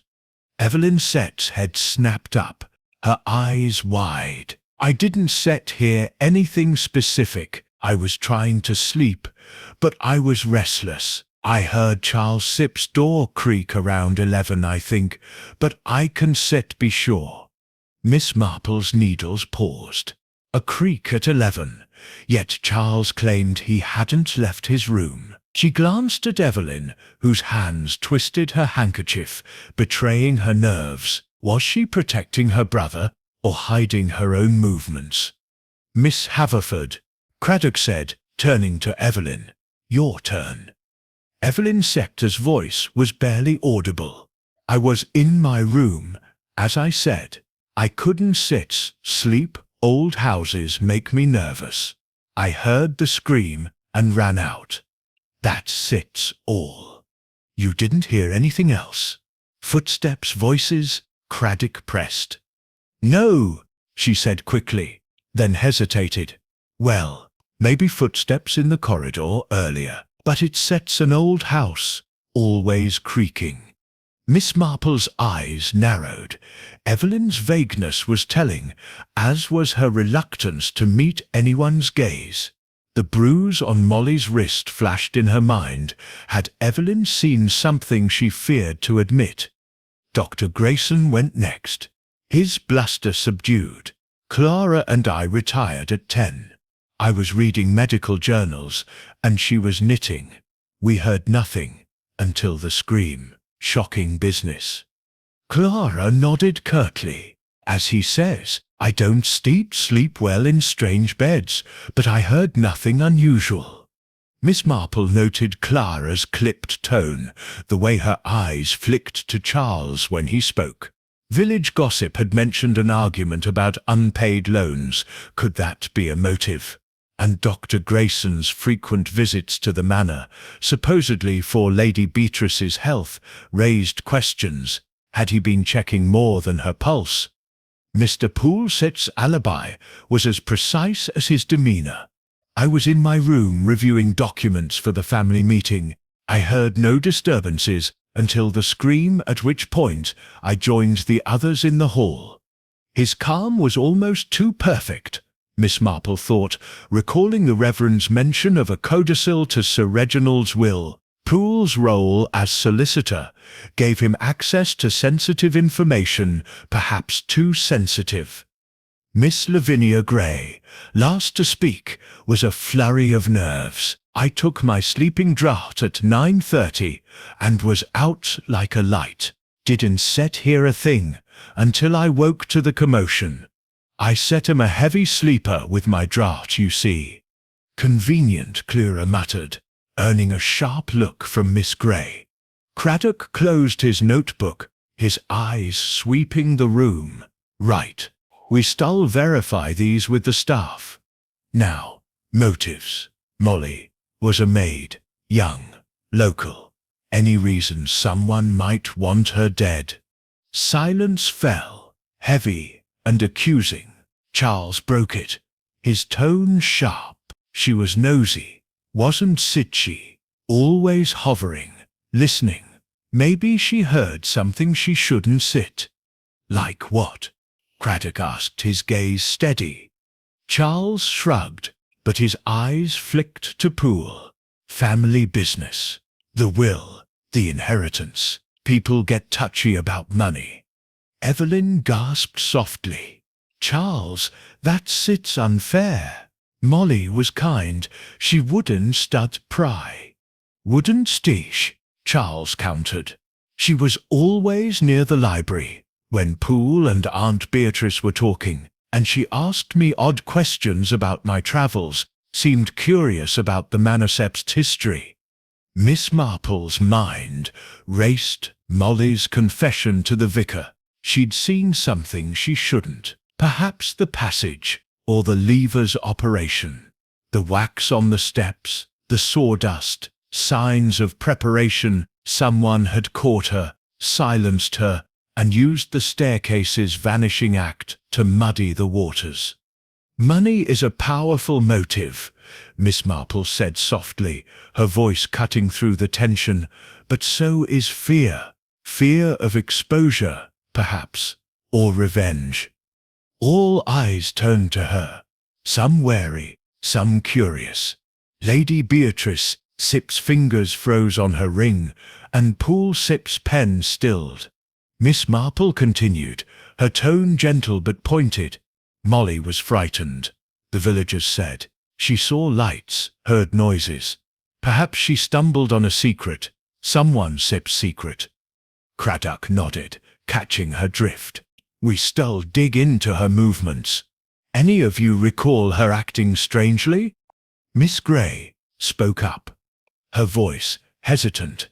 She did seem jumpy at dinner, dropping a tray once, kept looking at the staircase, like it scared her. Scared of a staircase? Clara scoffed, but her own unease was evident. Miss Marple recalled the scuff mark, the splinter, the wax, or what it represented, she murmured. The staircase wasn't just a structure, it was a symbol of the manor's hidden truths, a pathway to secrets someone was desperate to keep buried. As Craddock dismissed the group to continue his search, Miss Marple remained, her knitting resuming its rhythm. The alibis were thin, riddled with gaps, and the motives were as tangled as the manor's passages.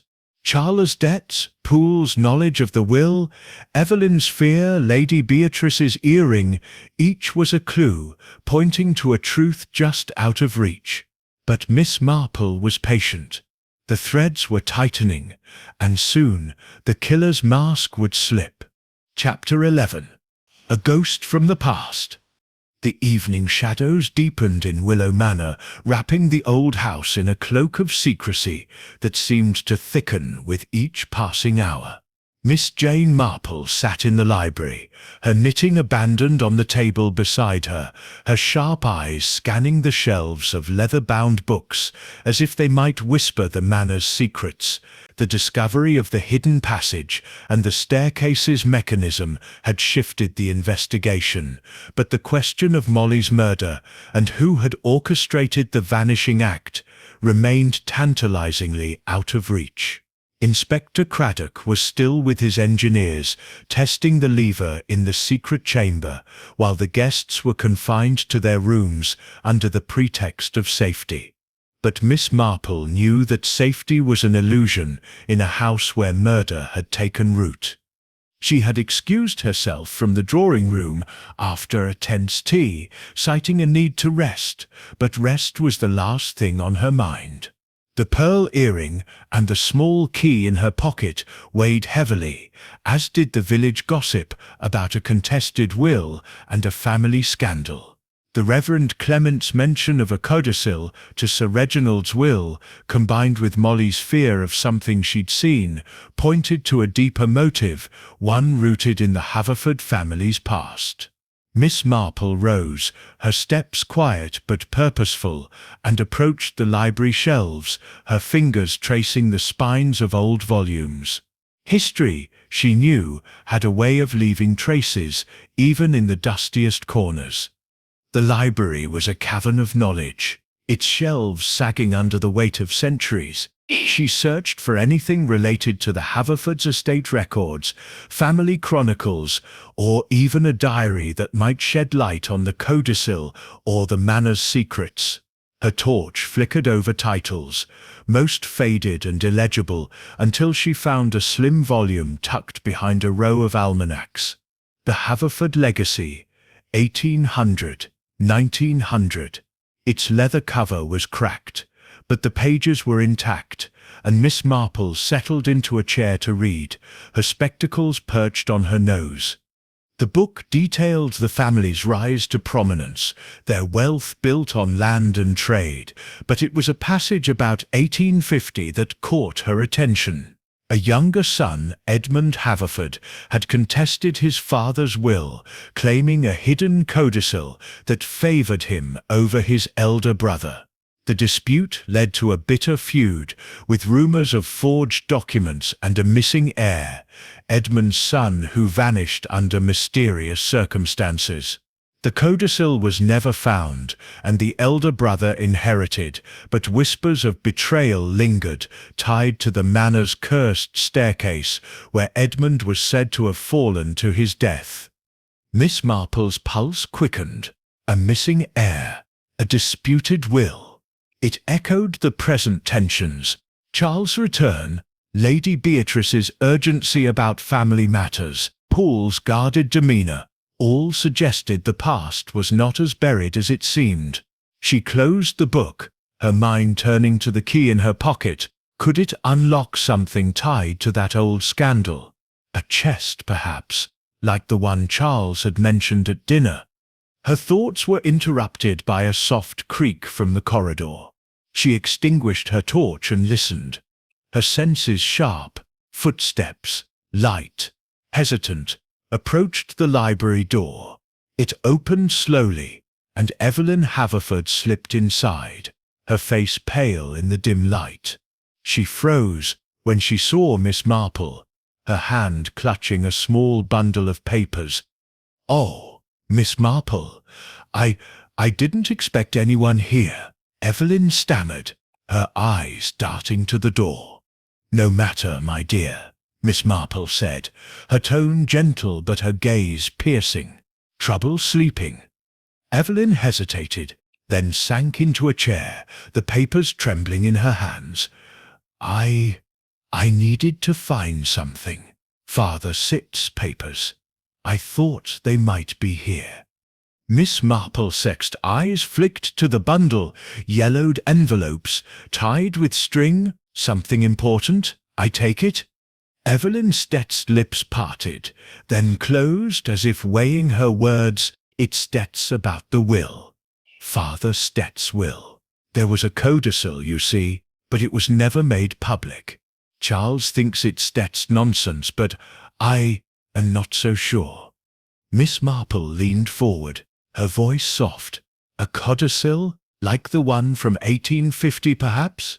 Evelyn Sitt's eyes widened. How did you? Yes, exactly. Father told me about it once, when I was young, said it was hidden in the manor, to protect the family. But he never said where. Molly, she overheard me talking to Mr. Poole about it last week. She was curious, kept asking questions. Miss Marple Sitt's mind raced.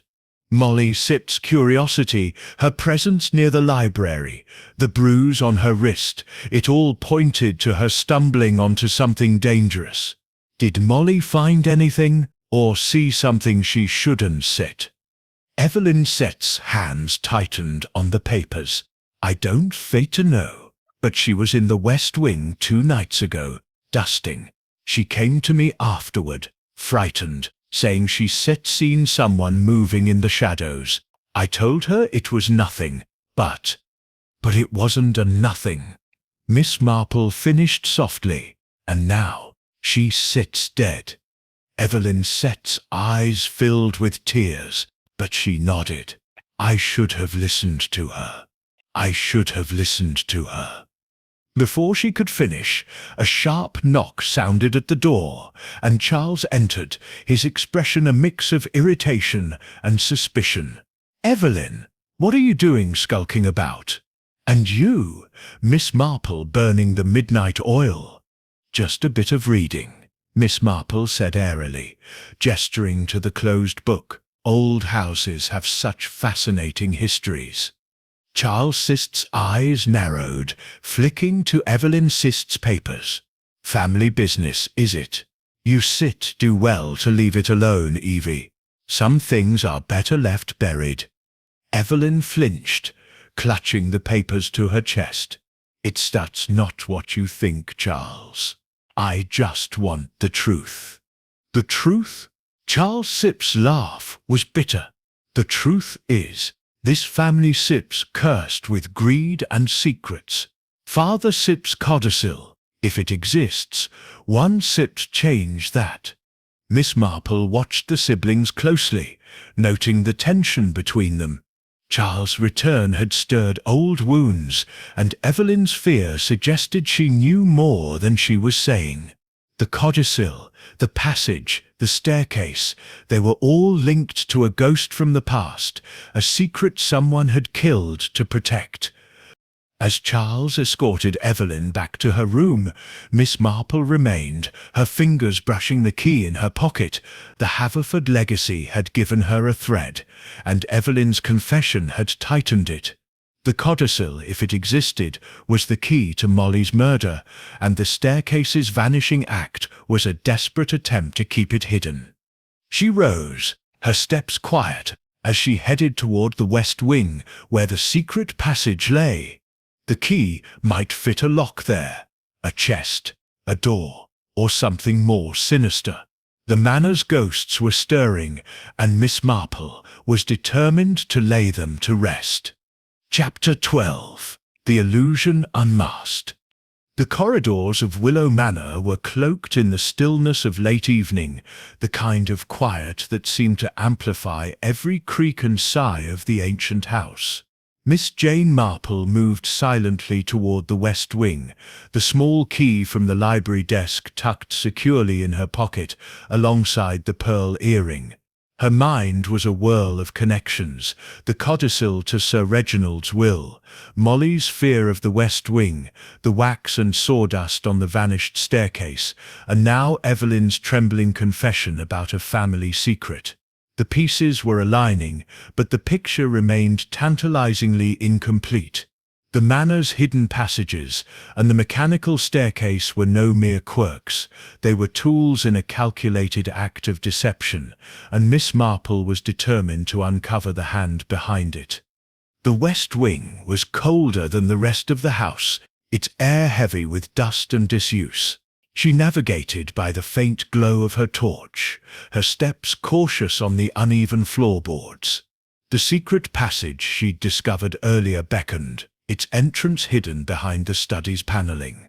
She paused at the door, listening for any sign of movement, but the manor was silent, save for the distant murmur of voices from the drawing room, where Inspector Craddock was likely still questioning the staff. Slipping into the passage, Miss Marple retraced her steps to the small chamber where the staircase's mechanism had been found. The air was stale, tinged with the metallic scent of old machinery. The lever, pulleys, and chains gleamed faintly under her torch, their surfaces slick with wax residue, confirmation of her earlier suspicions. Someone had prepared the mechanism recently, ensuring it would move smoothly to conceal the staircase after Molly's death. To confuse the investigation, or to hide something more tangible. Her torch swept the chamber, catching a glint in the corner, a small iron-bound chest half hidden behind a pile of rotting crates. Her pulse quickened as she knelt beside it, brushing away cobwebs. The chest was old, its lock rusted but intact, and the key in her pocket seemed to hum with possibility. She inserted it, her fingers steady, despite the chill in her bones. With a faint click, the lock yielded, and the lid creaked open, revealing a bundle of papers wrapped in faded ribbon. Miss Marple carefully untied the ribbon, her eyes scanning the documents. At the top was a single sheet, written in Sir Reginald's precise hand, a codicil to his will, dated a year before his death. It stipulated that the manor and its wealth would pass to Evelyn alone unless Charles proved himself worthy of stewardship by settling his debts and living honourably for 5 years after his return.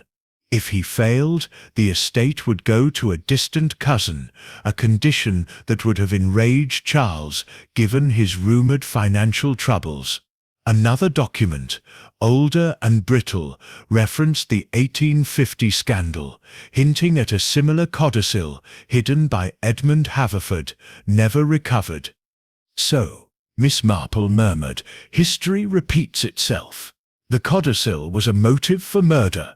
Charles, desperate to secure his inheritance, or perhaps Lady Beatrice, protecting the family's legacy. But Molly's death suggested she'd stumbled upon this secret, perhaps while dusting the West Wing, and paid the ultimate price. As she replaced the papers, a soft scrape echoed from the passage. She extinguished her torch and pressed herself against the wall, her heart steady but alert. Footsteps approached, slow, deliberate, and a figure emerged into the chamber, holding a lantern. Poole, the solicitor, his face pale and his eyes darting nervously. "Miss Marple," he whispered, startled. "What are you doing here?" "I might ask you the same, Mr. Poole," she replied, stepping into the light, her tone mild, but her gaze sharp. "Looking for something?" Poole's hand tightened on the lantern. I suspected there might be documents here. Sir Reginald entrusted me with the family set's affairs, and I knew of the codicil. I thought it might explain Molly Set's death." "Did you?" Miss Marple said, her voice soft but probing, "or were you ensuring it stayed hidden? You knew about the passage, didn't you?" Poole's jaw tightened, but before he could answer, another sound came, a faint creak from above, as if the manor itself were shifting. Miss Marple's eyes flicked upward, then back to Poole. "We're not alone," she said quietly. He nodded, his expression grim. "I heard someone in the West Wing earlier. That's why I came. Miss Marple, this is dangerous. Whoever killed Molly is still here," she finished, "and they know the Manor Six secrets better than we do." They retraced their steps, emerging into the study just as a shadow moved in the corridor. Miss Marple caught a glimpse of a figure, tall, male, before it vanished around a corner. Charles, she thought, or perhaps Dr. Grayson. She turned to Poole. "Tell the inspector about the codicil, but leave the chest where it is. It's evidence." Poole hesitated, then nodded. "Used to playing a risky game, Miss Marple." "I always do," she said, her smile faint but resolute. "Don't forget Lady Beatrice," Miss Marple said softly. "Or Evelyn. Fear can drive people to desperate acts." As Craddock moved to question Charles again, Miss Marple sat by the fire, her mind racing. The codicil unmasked the motive, but the staircase's vanishing was the key to the method. Someone had used the manor's hidden mechanisms to stage an impossible crime, and the earring suggested Lady Beatrice was closer to the truth than she let on. The illusion was crumbling, and Miss Marple felt the final pieces of the puzzle sliding into place. Chapter 13. Confrontation in the Library. The library of Willow Manor was a fortress of shadows as night settled over the estate, its high ceilings and towering shelves swallowing the meagre light of a single lamp. Miss Jane Marple sat near the fireplace, her knitting needles idle for once, her hands folded calmly in her lap. The air was taut with anticipation, the weight of secrets pressing against the walls like a storm about to break. The discovery of the codicil in the hidden chest had sharpened the focus of Inspector Craddock's investigation, and the guests now gathered at his insistence wore their nerves openly, some in defiance, others in fear. Craddock stood at the center of the room, his notebook tucked away, his posture commanding but his eyes weary from the long day.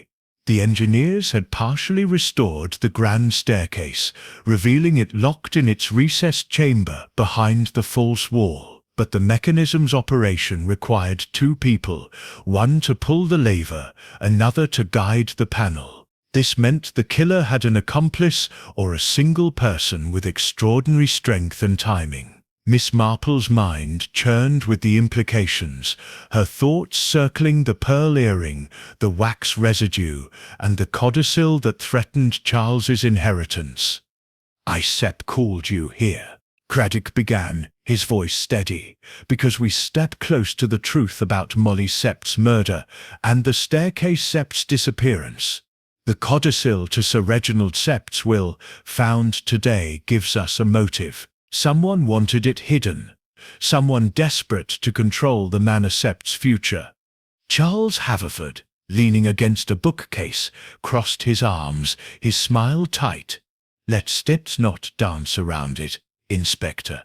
You think I killed her to secure my inheritance, but I didn't even know about the blasted codicil until today." Evelyn, seated on a velvet sofa, clutched her hands together, her voice trembling. "Charles, done set. No one set's accusing you." "Aunt, stay," he snapped, his eyes flashing toward Lady Beatrice, who sat rigidly in a high-backed chair. Aunt Beatrice knew about the codicil. So did Poole. Why not point fingers at them? Lady Beatrice sits, lips thinned, her fingers tightening on her pearl ring. "Mind your tone, Charles. Protected this family sit's legacy for years, and hardly resort to murder over a piece of paper." Miss Marple's eyes flicked to Lady Beatrice's ear, where a single pearl earring gleamed, the mate to the one in her pocket. She spoke softly, her voice cutting through the tension like a needle through cloth. "Papers can be powerful, Lady Beatrice, especially when they threaten to upend a family's future. Molly overheard something, didn't she? Perhaps in the West Wing, where she saw lights and heard noises." All eyes turned to Miss Marple, some wary, others startled. Craddock nodded, encouraging her to continue. She rose, her small frame commanding the room's attention despite her gentle demeanor. Molly was curious, as young girls often are. She stumbled upon the secret passage, perhaps saw the chest, or the mechanism being prepared. Someone caught her, someone who couldn't risk her talking. Dr. Grayson cleared his throat. His face flushed. "This is all speculation. The girl fell. The staircase was a trick, an old house playing games. Games done set, leave bruises," Miss Marple said, her tone mild but firm. Molly Set's wrist showed signs of a struggle, and the wax on the stairs, the sawdust in the passage, these weren't set accidents. They were preparations for a murder, disguised as a fall. Clara Grayson Set's knitting needles clattered to the floor, her face pale. "Eustache saying one of us did this. That Set's absurd." "Is it?"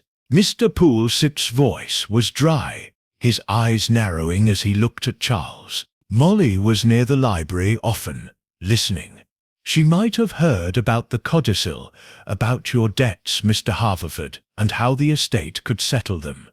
Charles Set's face darkened, his fists clenching. "Watch yourself, Poole. I Set's no murderer. And if we set talking motives, what about you?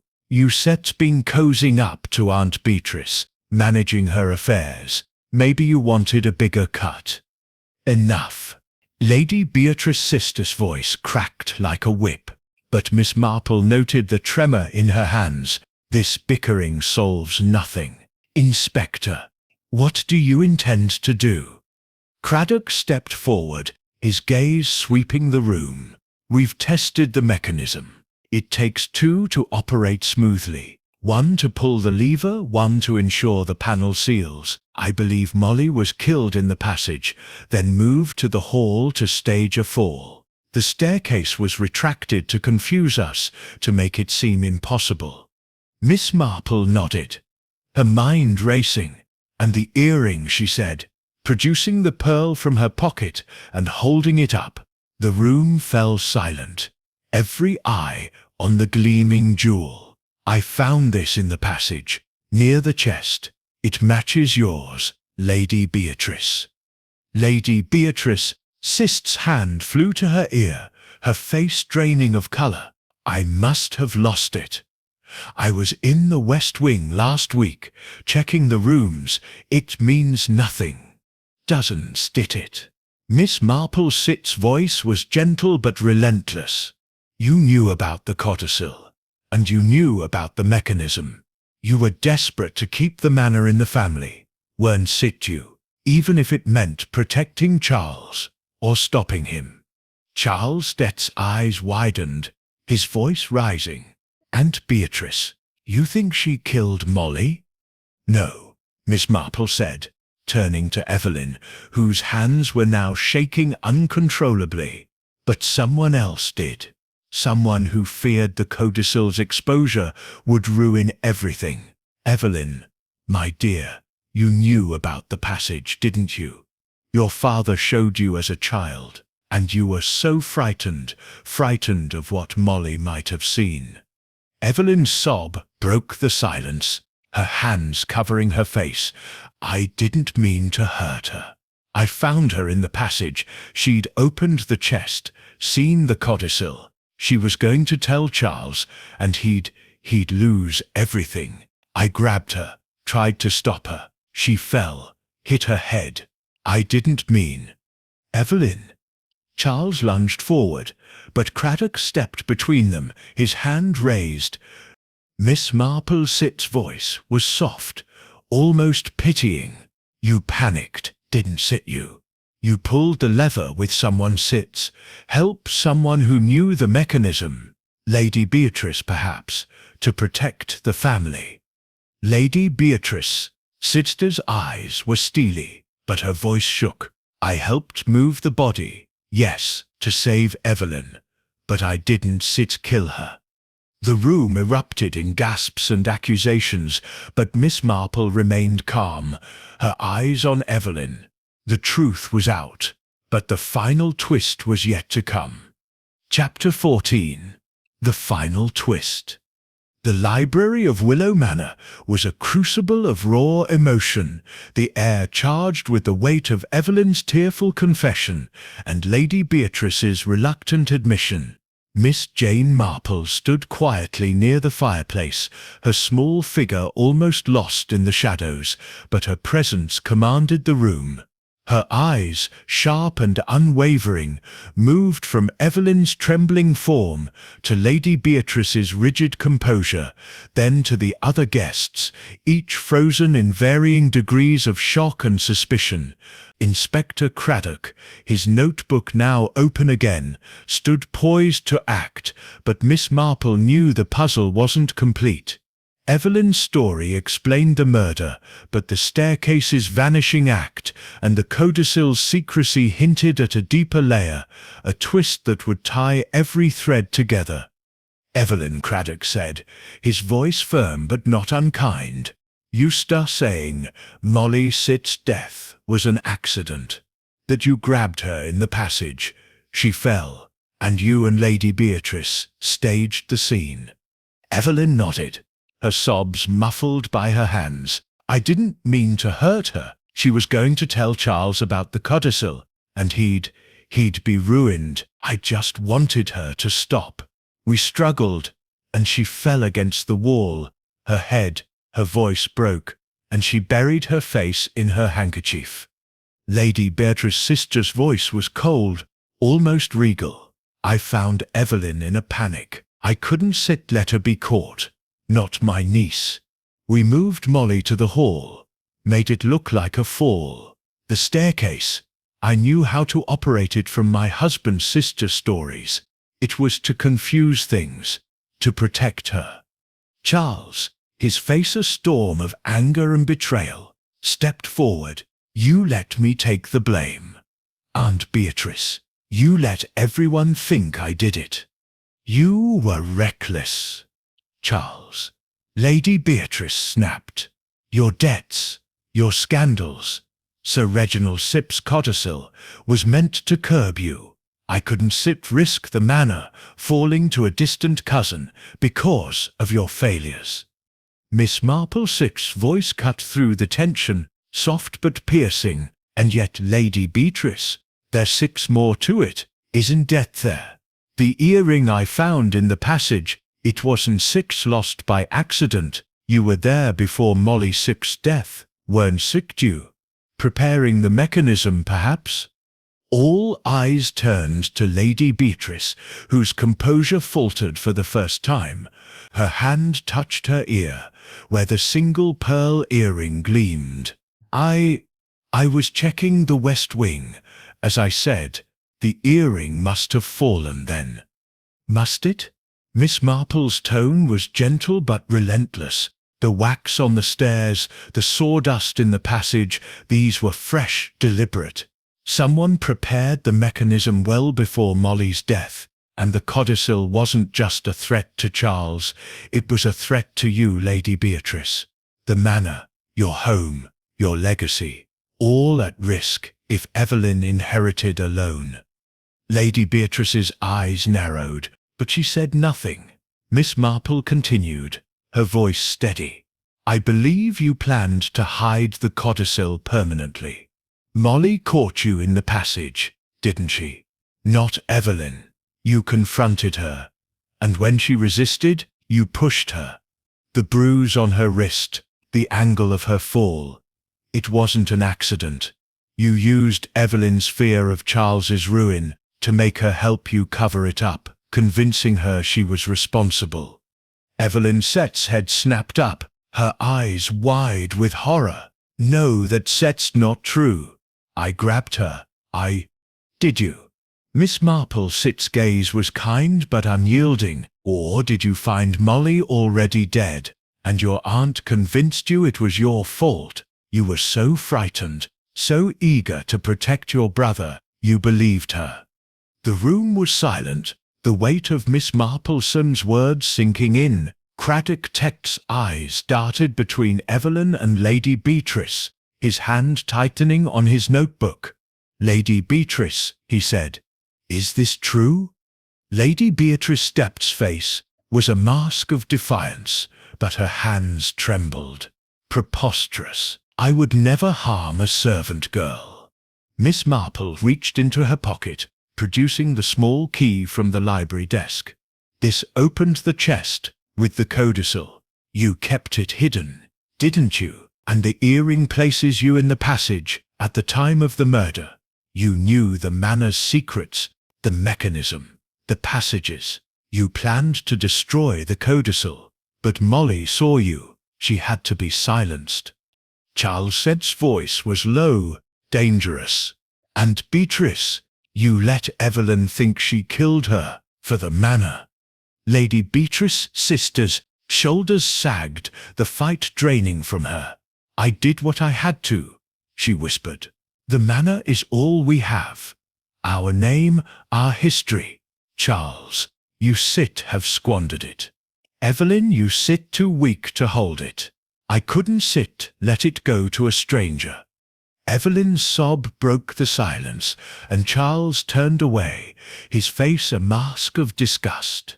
Dr. Grayson muttered something about madness, while Clara clutched her shawl, her eyes wide. Poole's pen scratched furiously, recording every word, and Miss Gray, for once, was speechless, her notebook forgotten. Craddock stepped forward, his voice calm but authoritative. Lady Beatrice Haverford, I stamp placing you under arrest for the murder of Molly Thompson. Evelyn, you still need to come with us for questioning regarding your role in moving the body.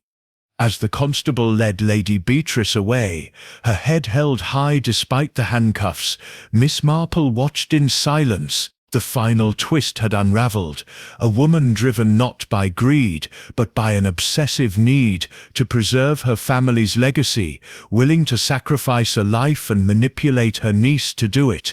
The staircase's vanishing was her masterpiece, a desperate illusion to mask a brutal truth.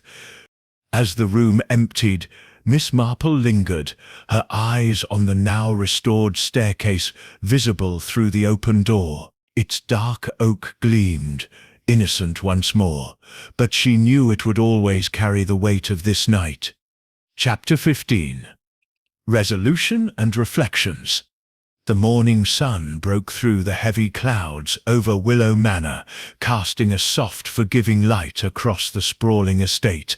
The grand staircase, now fully restored to its rightful place in the entrance hall, stood as a silent witness to the secrets it had concealed. Miss Jane Marple sat in the drawing-room, her knitting needles clicking gently, a cup of tea cooling on the table beside her. The manor was quieter now, the frenetic energy of the past days replaced by a somber stillness. Lady Beatrice Haverford had been taken into custody, her proud demeanour unbroken, even as the constable led her away. Evelyn, shaken but relieved, had given her statement to Inspector Craddock, her role as an unwitting accomplice clarified by Miss Marple's relentless clarity.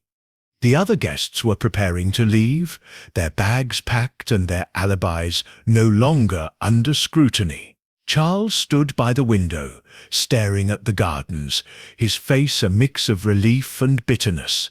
The codicil, now in Craddock's possession, ensured he'd have to prove his worth to inherit, a challenge he seemed, for the first time, ready to face. Dr. Grayson and Clara, bustled about, eager to return to their routine, while Mr. Poole gathered his papers, his role as the family's solicitor now tinged with the weight of what he'd witnessed. Miss Lavinia Gray, ever the historian, scribbled notes furiously, already planning a chapter on the Manor's latest scandal. Inspector Craddock approached Miss Marple, his hat in hand, a wry smile on his face. "You sit done it again, Miss Marple. I sit have been chasing shadows without you. That earring, the codicil. You saw what we all missed." Miss Marple Sit's eyes twinkled behind her spectacles. "Oh, Inspector, I only see what people show me. They sit always telling their stories. You know, in glances and silences. Lady Beatrice Sit's pride, Evelyn Sit's fear. They were as clear as day." Craddock nodded, jotting a final note. "She confessed fully this morning. Planned it for weeks. Ever since Charles's return was announced, she lubricated the mechanism, tested the lever, hid the codicil. Molly caught her in the passage, threatened to tell Charles. Beatrice pushed her harder than she meant, she claims. The staircase was her way to muddy the waters, make it look impossible." "A clever illusion," Miss Marple said softly, her gaze drifting to the staircase. "But human nature is never as clever as it thinks. Pride, fear, loyalty, they betray us all in the end."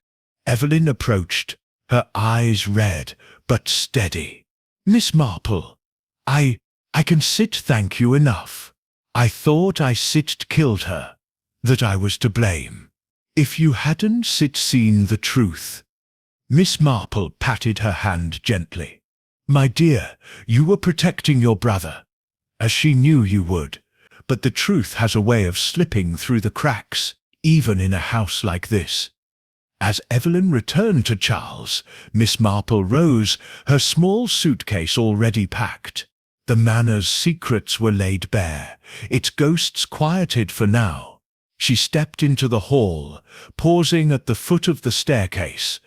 Its oak steps gleamed, the scuff mark and wax long since cleaned away, but she could still see Molly's terrified face, the shadow of Lady Beatrice's desperation.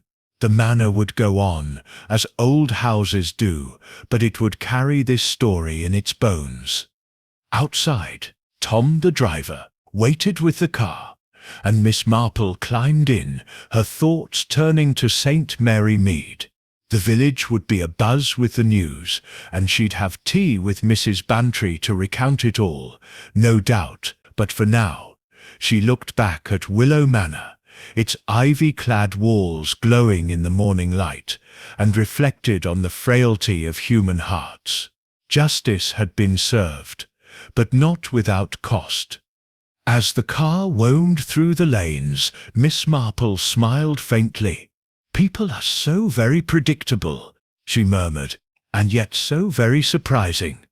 And so the mystery of Willow Manor comes to a close, with Miss Marple's keen eye unravelling the threads of deceit. What did you think of this tale of hidden passages and family secrets? Did the final twist surprise you? Share your thoughts in the comments, and let us know where you're reading from. Perhaps a cosy corner in a village, not unlike St. Mary Mead. Subscribe to the channel for more thrilling adventures, and join us next time as we uncover another puzzle with Miss Marple.